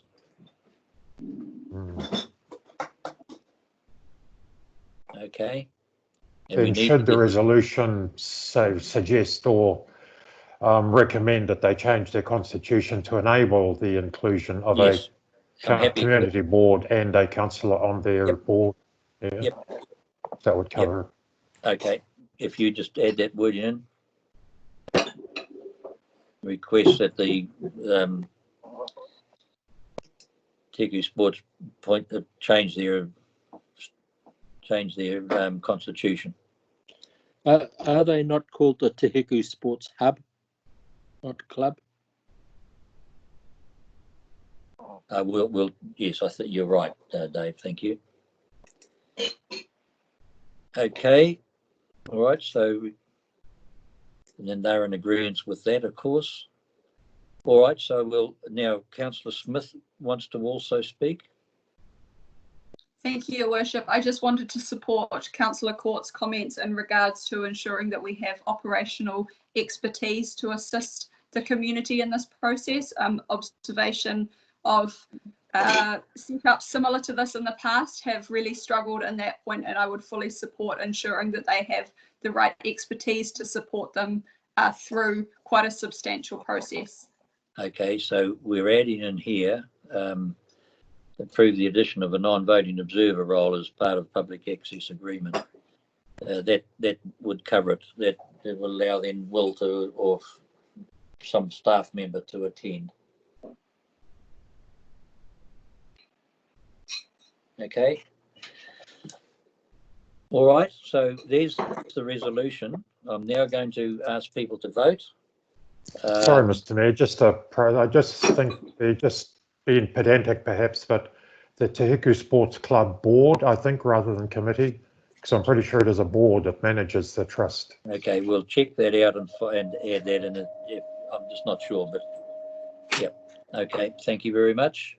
And again, in the last there, Carter? Yes, Matty. Are you there? Yes, I'm here, Matty. Speak. Yeah, I just want to say regarding this 9 million envelope. When the Te Heku Sports Hub got there, what their prices, what's going to cost with an indoor pool, etc., that was made something like 9 million 5 years ago. That's right. And that worries me because that's why we've changed the resolution, Matty. Yeah, I know that, but what worries me, and it's I can assure you it's going to happen. We're going to take the full belt of all this, but just go ahead. We'll just see what happens. Well, that's why we put the A and B in, just to. Yeah, but it'll all come back to us, John, if they can't afford it. Yep. We council. Okay, thank you. Thank you for your comments. Right, Councillor Court, can we ask you to vote, please? I'm in support of the amendment, Your Worship. Thank you. Thank you very much. Oh, by the way, it needs to be seconded. I just see it's only me moved it. Do I have a seconder, please? Yeah, Dave Collard, seconded. Thank you very much. Councillor Clendon. Support. Councillor Collard. Support. Councillor Foy. Support. Councillor Radich. Against. Councillor Stratford. For. Councillor Smith. For. Councillor Tepaneer. For. Councillor Vucic.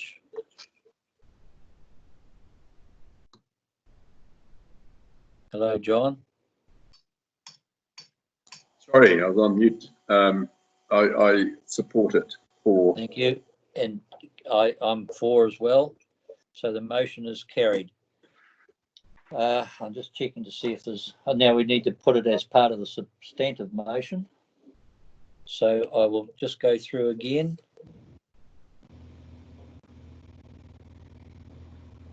Okay, so Councillor Court. In support, Your Worship. Councillor Clendon. Support. Councillor Collard. Support. Councillor Foy.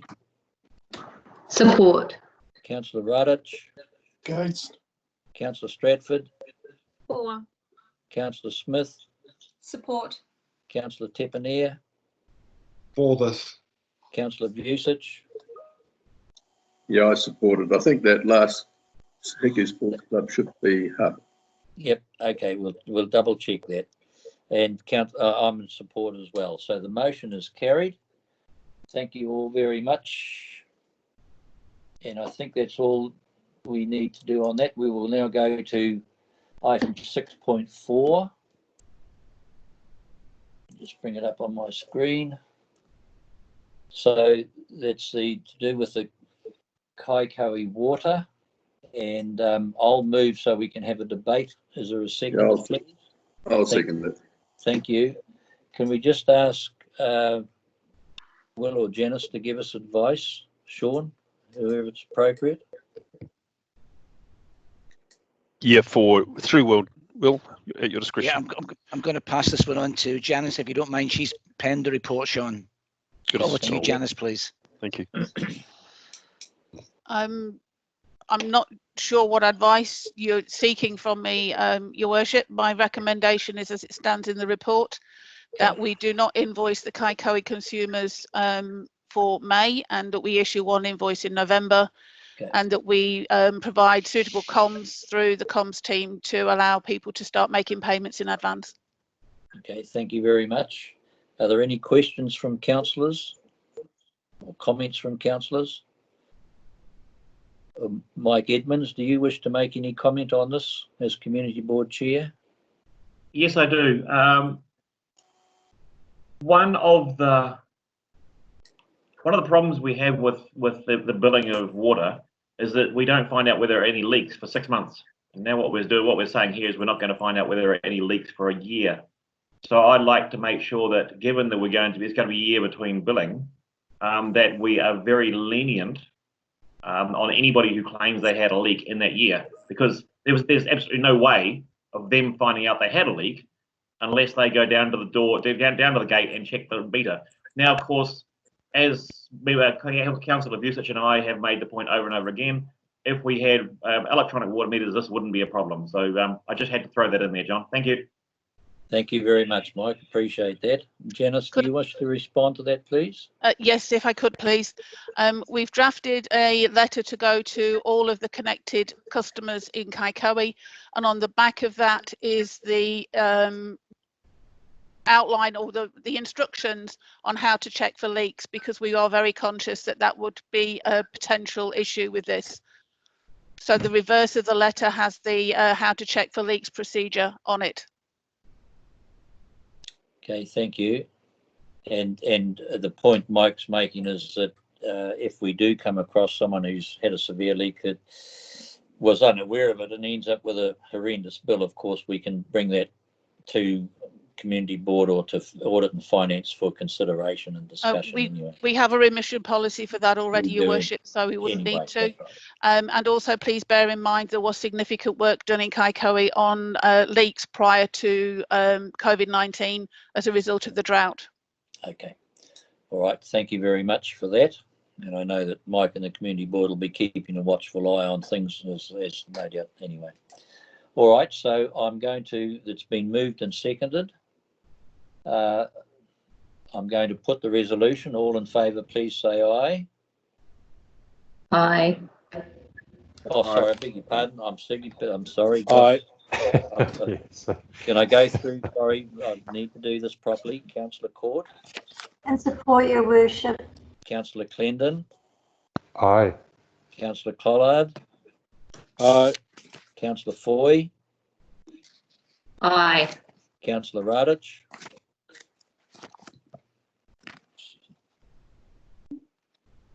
Hello, Maddie. We can't hear you.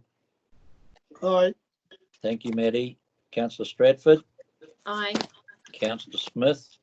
Aye. Councillor Tepanier. In support, thank you. Councillor Vucic. Aye. And I'm in support. So that's carried unanimously. Thank you all very much. And now we're on to item Chief Executive's Report 7.1. I'll move so we can have a discussion. Second. Thank you very much. That was you, Felicity, wasn't it? Boy, yes. Yeah, thank you.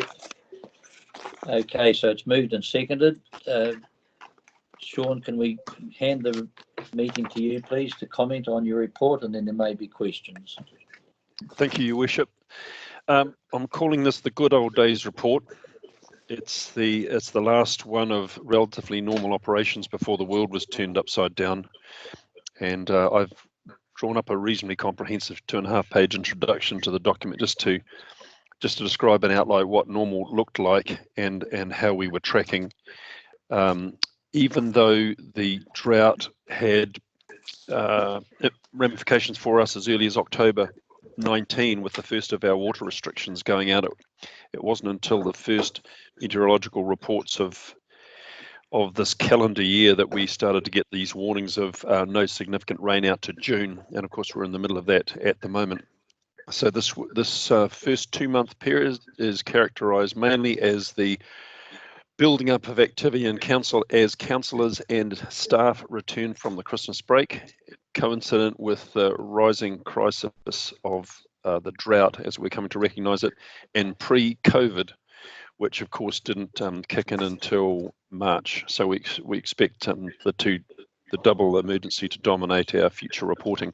And our last thing I'd say about this is that it has been prepared earlier, and like the FNHL reports, we've tried to accommodate the elected members' wishes to keep frequent short agendas as a preferred mode of operation. So we've put this off already and thought we'd bring it to this meeting to get it at least tabled and filed in the history. That's all, Your Worship. Happy for any questions. Thank you, councillors. I'm happy just to go through so that I don't miss anybody. Councillor Court, is there anything you wish to speak on or comment on? Thank you, Your Worship. I have no comment at this time. Thank you very much. Councillor Clendon. Yeah, just 1 or 2 points. There's a reference to a strategic relationship survey, which has been, some information's been captured.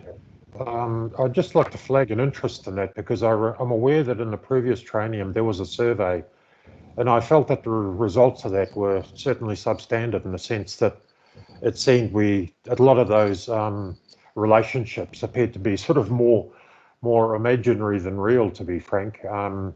And I'd really like us just to be on top of that in terms of knowing that the people we consider our key partners and stakeholders actually do have active points of reference both ways.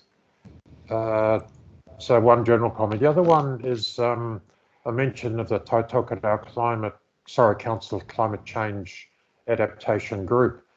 As the portfolio holder for the governance body, obviously the council, I've made a couple of attempts to engage with that group, and so far I've had no success. To me, from my perspective, purely, it seems that that's very much an NRC initiative. And it's been difficult for me to try and infiltrate that. I've got no idea.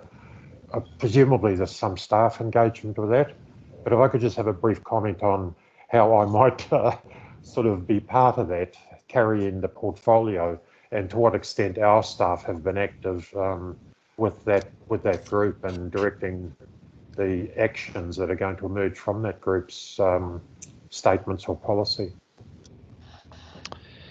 Thanks, Councillor. Through the chair, may I get Daryl Sargent to comment, please, John? Yes, absolutely. Yes, thanks for that. Through the chair, yes, you're right. Those 2 points we are covering within the organisation. The first one, the strategic relationships survey this year was put on hold. I might just add, because of the COVID and the drought. This is a challenging one for us. You're right. The survey results have traditionally been poor on this, and the challenge that we realise is that we have multiple points of contact with our major stakeholders, and then throughout the year, and at those levels, our relationships are quite good from staff to staff. So we have individual officers that engage with our major stakeholders, and those relationships are quite good. But when we go back and ask the question at the higher level, we're often asking the wrong person in the organisation about the relationship, and so we often get a response which doesn't actually reflect the relationship that occurs between our organisation. So we've been looking at ways of how we redesign that or re-ask the questions or the timing of those questions. So the next survey that we do, we'll be looking to do differently to try and get more meaningful results. With the climate change one, yep, absolutely. We can give an update offline if that's easier, David, on how we're contributing to the Climate Change Action Group. Yes, you're right. It is led by NRC. It is largely their initiative. We do have representation. We send staff down to that on a regular basis, but really it is an NRC initiative. We'll give you an update offline and make sure that that's a regular part of our portfolio updates with you. Thank you, Daryl, for that. Okay, David, back to you.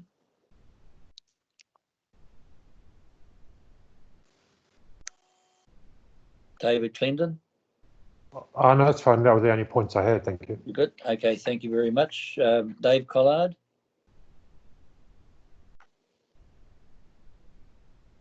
Hello, is Nothing Dave at this gone? point. Nothing at this point. Nothing, thank you. Felicity? Thank you, Your Worship. I just wanted to bring up about the transport strategy. I did bring this up at the February workshop that was held in Kaikohe. I've had the feedback that that no workshops whatsoever were held in Te Haku, and that those workshops in Kaikohe were very poorly attended from anyone in Te Haku. In fact, the only person that attended there was Adele, and Adele can speak to that. I did request that that we do hold a workshop in Te Haku so that we could have the stakeholders attend. I looked at the people in attendance at that workshop, and it was pretty much mostly Kaikohe and Kaitaia, and Kirikiri entities, and also local iwi from that area. And that is reflective in the fact that the workshops are held an hour and a half away from Te Haku. So to not create barriers, I have requested that we do hold workshops in Te Haku if it's about significant pieces of work like the transport strategy, to not create those barriers. Okay. Thank you. Sean, do you want to respond, or you're okay? It's a good point made by Councillor Foy. Is there anything you'd like to add, Andy Finch? Through the chair, no, Councillor Foy's points are noted and will be reflected as we go forward with this project and others. Thank you. Thank you very much. Thank you, Andy. Councillor Radich.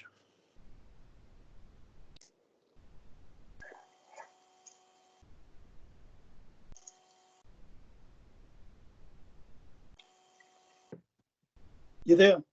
Yeah, hi. You're on the air again, Matty. All good? All good. Thank you very much, Councillor Stratford.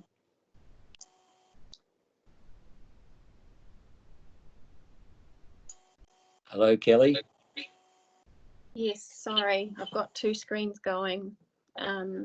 Just get into my notes on the CE report. So yeah, total Councillor Clendon's mention of the climate change roadmap. As elected members, I would like to see us have an update on that sooner rather than later. And also the bylaw program. We need to know the status and the proposed drafts. In the page 115 of the CE report, there's a lot of mention of water, but no mention of Omanaya, which, although it's built, it's not commissioned yet. So we need to keep pressing on that. And also, you know, there's major ongoing projects happening, but I get a sense that we're about to be paralysed and panicked, and lots of excuses are going to come up on why we can't do policy reviews or getting off course on some infrastructure work. There's a lot of desktop work that can happen, a lot of online workshops and webinars and digital working spaces that we can be doing as elected members with our people, and we do need the barriers to come down and have some more inclusiveness of elected members being invited into these spaces, because we're the governance, and we as governance need to have some control of the narrative, the communication that's being put out there. We can't put theories out there in silo, or you know, people at one end of the district are, you know, hearing things. Other people's on the west or the east know things that are happening in their areas. So we need to make sure that there is collaborative communication as we approach what work streams are okay to slow down and what work streams are not. Yeah, so it's not one or four people, it's all of us, and we all need to be flexible, and the staff have been flexible, the elected members are being flexible, but we need to flex together and work together to not slow down. We need to keep moving forward. There's the Burl report mentioned in there. I'm really interested in whether it's going to capture the remuneration framework. Last time Burl did a report on affordability for us, it took into account you know, where we sit in the country as to what wages should be in our area, not just for council staff, for the region. And there's mention of community development. Kaikohe Community Development Plan is almost finished. It needs a little bit of investment. We also need the township plan. I've asked by email for this, and the handbrake on those is that we don't want our communities to think that this is what council's doing. These township plans were done as a NZTA project to capture state highway and community aspirations. We really need those for the communities to start going, okay, how are we going to achieve this? It's not council's going to pay for it. Everyone knew that in the workshops I was at, but we want those, please. And I really enjoyed Daryl Sargent's submission into the Urban Development Bill. That was really good reading. And I also had some financial questions, and then I'm finished. I'll just do one of them. 50% through the year, and the rates remission amount is already sitting at 92%. And I wanted to get some clarity on why. Or is it? I'm happy to usher some responses if you like, Your Worship. Thank you, and I see Janice would make comment as well. Yeah, thanks. Yeah, please do, Sean. Just for your confidence in that of Councillor Clendon, the climate change roadmap is agended for the 7th of May, so you will indeed see that very shortly. I'll get Andy Finch to comment on Omania's commissioning, and then Daryl to talk about bylaws before I pick up the other questions. And Sean, I thought you might just check with Janice. I think she might want to make some comment too, but you check with her. Come to you in the end there, Janice. Thank you. Andy. Through the chair, yeah, in terms of the final commissioning of the water treatment plant for Omania, we've been compromised slightly on that in terms of the two issues of drought and COVID-19. The first one regarding drought commissioning involves a significant volume of water that is effectively passed through the plant for testing oversight and then spilt to ground or effectively to waste. And there was some concern, particularly early days in the drought, around that being effectively a waste of water that would otherwise go to the community. And we've been urging everyone to save water. The second issue that we've faced is COVID-19, and commissioning a plant requires expertise from all sorts of trades, electricians, plumbers, and water operators. I've been really firm in terms of ensuring that, in particular, the Far North Waters water treatment plant operators are confined in a clearly defined and isolated bubble. The risk we were facing and still face is we have a limited number of experienced water treatment plant operators, and if we started losing those to COVID-19, the risk of being able to operate not being able to operate our water treatment plants would have escalated significantly. So whilst we were at significant levels of lockdown in terms of COVID-19, the risk of commissioning that plant effectively outweighed, in my view, the benefits. Thank you. Thank you, Andy. Thanks, Andy. Could I ask Daryl to comment on bylaws, Your Worship? Thank you. Yes, through the chair, the bylaw program, as you'll be aware, we've got over 20 bylaws on a rotational renewal program, something like 25. Some of them are reviewed every 5 years, some of them are reviewed every 10, just depending on whether they lapsed or not. We have a number of them that have lapsed, and we've talked about trying to do this in a smarter way. Nevertheless, the work has continued. While we've been in lockdown, the staff have continued business as usual. We have something in the order of 6 option papers sitting in the queue to talk to council about, and obviously we haven't been able to do that in the last couple of meetings because we've been learning how to operate in a digital space and dealing with the more important matters on the table. But yes, they are ready to go, and we're ready to have those discussions with council. It's a big, challenging program of work. It will be a constant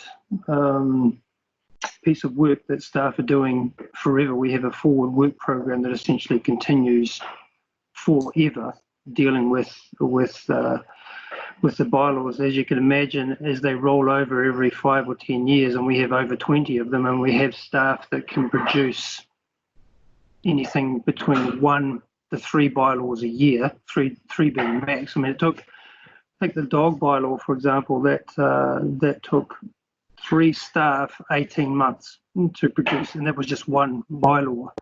Other ones take less time, but it's a continuously rolling program of work that we'll always have. Thanks, Daryl. I think there was also did you want a little bit of feedback on the digital engagement piece? I could just give a couple of sentences on that, if that would be helpful. Again, we've been working in that space diligently over the last few weeks. The challenge that's been there for us is obviously with an IT perspective, we needed to make sure that this platform worked. and we needed to get past the first council meeting or two to see how this would go, to see if the platform would even hold up to be able to have the ongoing discussion in a purely digital form. We've been working very hard on framing how we use this digital space in order to engage with our stakeholders. And the things that we've learned is that it takes a fair bit of time to construct that, because the actual look of the documents that we're putting forward need to be quite different when you're going out to have that discussion. The two things that we're working on is, you've heard about the digital strategy, and the other one is Far North 2100. Now, we had that all good to go before COVID came along, and we were about ready to push the go button, if you remember, on having that discussion with council. Yeah. Once COVID came along, we realised in order to have that discussion, we actually had to construct the documents in a completely different way. We couldn't have the abstract discussion online. We actually had to present something. So we've spent the last few weeks completely reconstructing the messaging around 2100 so that it can be followed along in this digital platform and so that we can get meaningful consultation back. We have a target date for a couple of weeks from now where we think we're going to be ready to have that discussion in a purely digital form. I've seen a first draft of it. It's fantastic, guys. The way that staff have put this together, I think it blew my socks off. So I'm really hoping that you'll feel the same when you see it. It's full of bits of video and digitally created, almost like comic frames of information. It just looks stunning. So yeah, watch this space for a couple of weeks. Yeah. In fact, it was so good, Daryl, it not only blew your socks off, but blew your whiskers off as well. Yeah, it did. If there was just two more points from Kelly, thanks for the noted on the bill comment, Kelly, that before and also on the regional development bill, compliments accepted for the team. Before Janice comments on rates, can I just clarify what you're saying about the township plans from NZTA? Are you looking for more council involvement in that program or less? Comment on that when you're done. I just want them as a community member, and everyone does. So we want them in our hot little hands so that we can go back to our communities and go, okay, this is what we said. Let's decide which ones we actually want to do. No council involvement. Just give me them, please. Okay. Thank you for that. Councillor Court may have had a comment there. But hang on, they might have some things that could go into the long-term plan. Some things. Specifically in relation to the NZTA township plans, which is what's appeared on the chat box. These program business cases were recommended in 2017 and funded in 2018, and the project is currently underway with a completion date of end 2019. So that's a straight cut and paste off the NZTA website. They are finished. I saw them. They were briefly up on the website and then they disappeared and they're with NTA. All right, thank you. Let's chase those up for you. Yep, yeah, can do. If you could follow that through with Anne and Sean. Thank you. Finally, just the rates question, John, for Janice through Will. Yep, thank you. The reason that number is so high, Councillor Stratford, is that a lot of applications roll over from year to year. So they generally make application for remission for a 3-year period. So the bulk of those remissions come online straight away in July. And then we just pick up new applications throughout the year. So it is always a high number and it's always high from very early on in the year. Okay, thank you for that, Janice. Thank you, Janice. Okay, you count, Rachel. Thank you, Your Worship. I will try to keep it really quick. Firstly, Sean, I'd really like to commend there's a lot of great stuff in this report. And if anything, I'd love to see us celebrate some of those things, because I'm sure that our communities would love to hear more about some of the really exciting stuff and progressive stuff that your teams are doing. The first point that I wanted to make was just around the community board footpaths. I'd really like to highlight that our community boards need to have an understanding of what will happen in terms of their schedules and the delivery of their schedules, more importantly. So just wanted to put that on the table. I was really intrigued to read about some work done around the America's Cup, and I would love to know more about that. As an elected member, I had no idea that they were sniffing around the far north, and that's quite exciting. Obviously, that probably looks slightly different now thanks to COVID-19, but just signalling that I would love to know some more about that. I really want to highlight the work being done around online services. I think that we've got a good opportunity here to try and fast track anything that we can. I know that we're hearing from the communities about their struggles of being able to meet their payment obligations, for example, to our organisation, because we are currently only restricted to online. And I think that we've got a good opportunity to respond to some of that with work streams that are already happening. And then the final point was just to tautoko Kelly in terms of ensuring that we are able to use this information to have governance in that same waka on the same journey together, especially in terms of front facing to our communities. That's it for me. Thank you, Your Worship. Thank you, Rachel. Councillor Tepania. Kia ora. Thank you. I'm aware this is a snapshot of the past from February. I have 5 things I highlighted, but I'm really happy to send those requests through the CE office. But just to touch on them really quickly, the risk that the Pangaru flood mitigation project will be significantly over budget. That was in February, and I know that now coronavirus has come through, but I'm happy to send some questions around that through the CE office. Again, the Community Board's new footpaths program, I would like some more information about that too. Just out of curiosity, that the Opodi deep system aquifer is not at risk like our other ones are. That's really interesting.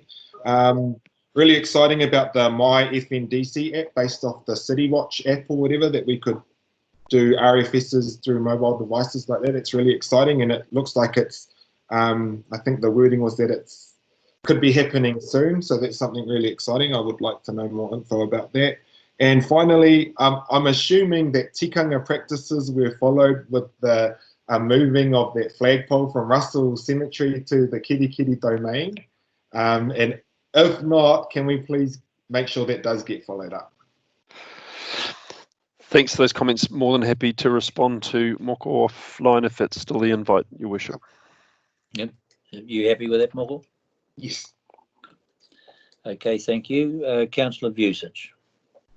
Yeah, I'll be quick, John. It's really, as Sean said, a report that's out of date, and everything's changing at the moment, including the climate. There's no pollution in any cities around the world at the moment, I hear. But I did have one question, and I like to, well, two things. I like to thank the IT staff for doing the digital platform rollout, which we're all using now. Well done. Thank you for that. But number 2 is the full waters. Central government still appears to be running ahead with that.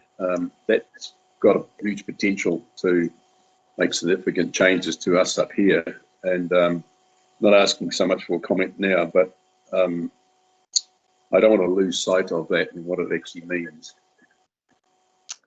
Okay, thank you. Sean's nodding away, so we can assume that's taken a note.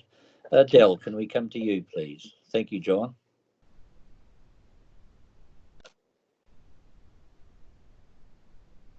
Dell, are you still? Oh, yes, I'm here. Sorry, I didn't quite hear you.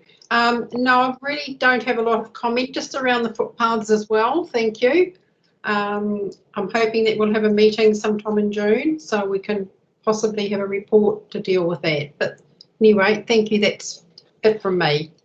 Thank you, Adele. And can I just before I go to Belinda and then Mike, just make the point that I'm working with Sean for you, Adele, Belinda and Mike, and Sean and I to have a meeting early next week to talk about community board meetings and etc., just so you know.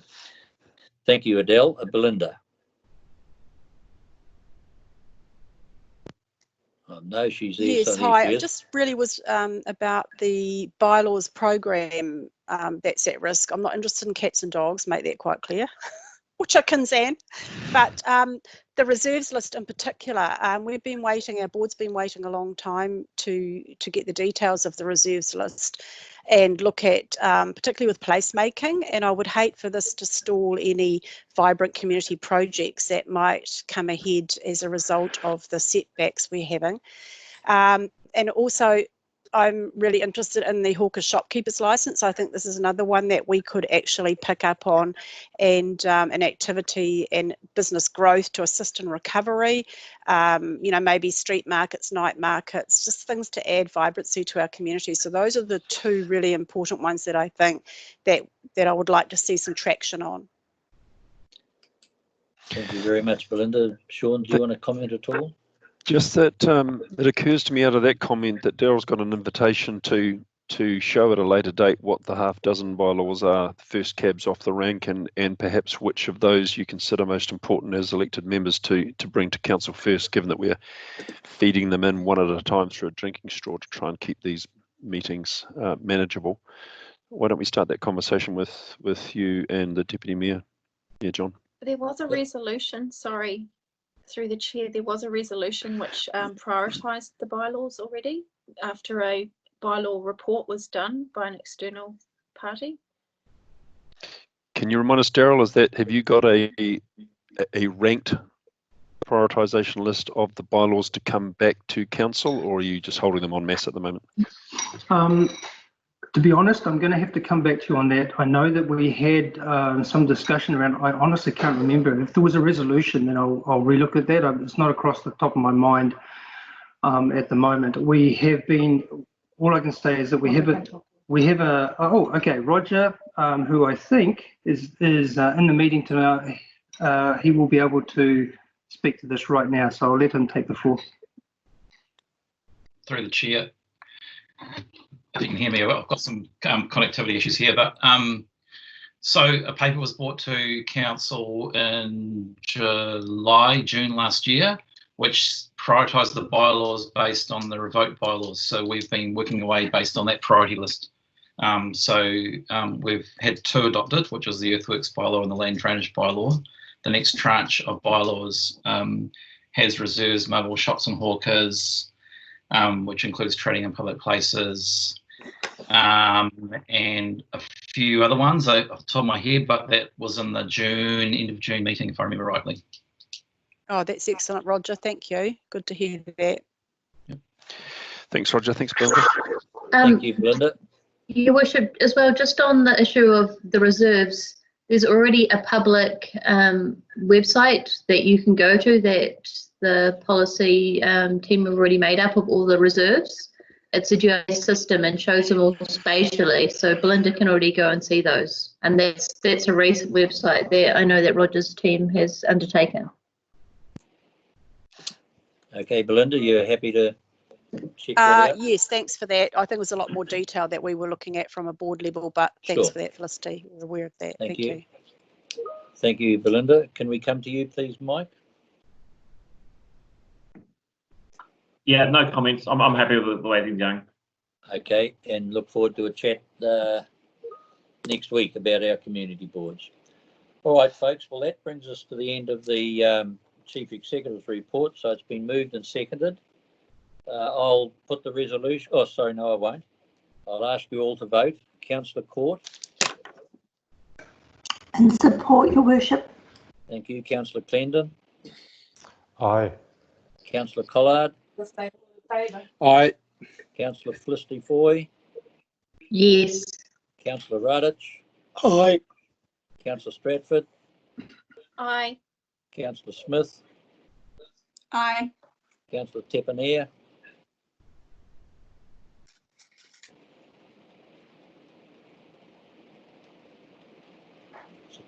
Trouble these young people, they can't handle the technology. Moko, are you there?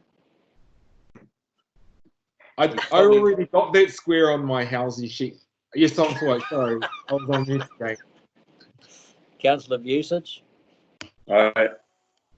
And I'm in support. So it's carried unanimously. Thank you very much, Sean. We'll look forward to the next update, which will be quite different. Thank you. Okay, so that takes us now to the end of the open meeting. And so just let me go back to my sheet here. So we need to, what I'm going to suggest now is that we move into committee and then we adjourn and come back at 1 o'clock. So we can have a bite and a break and comfort stops, whatever we need. And then we'll obviously, then once we're in committee, we'll need to pass the minutes and then we go on to the CEO KPIs. So yeah, I second Kelly. Thank you, Kelly. So it's moved and seconded. We go into committee. Again, sorry I have to do this, but can I, Councillor Court? In support, Your Worship. Councillor Clendon? Yes. Collard? Yes, support. Councillor Foy? Yes. Councillor Radich?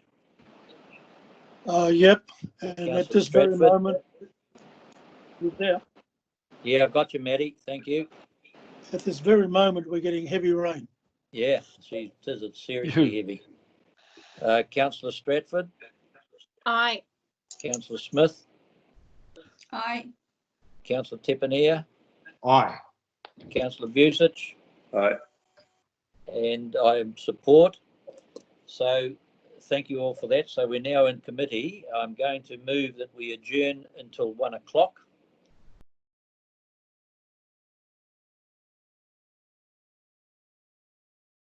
I'll move. I'll second. Dave Kelly Collard. second. Councillor Collard. Right, I'll go through the list. Councillor Court. Aye. Councillor Clendon. Aye. Councillor Collard. Aye. Councillor Foy. Aye. Councillor Radich. Aye. Aye. Councillor Stratford. Aye. Councillor Smith. Aye. Councillor Tepanea. Did I hear you, Moko? Aye. Thank you. Councillor Vucic. Aye. And I'm in favour. All right, folks. Well, thank you very much for your participation. We have the 3:30 Kaikohe water call, and then tomorrow there's a number of issues on. Just remind you again, Anzac Day, subject to rain, I guess, and umbrellas, 6 o'clock in the morning by your letterbox if you can. And the other thing to remind people is that shifting from level 4 to level 3 doesn't mean to say suddenly that you can become an All Black and play rugby again. So with that, thank you very much for your participation. It's been a very useful meeting, and I declare the meeting closed.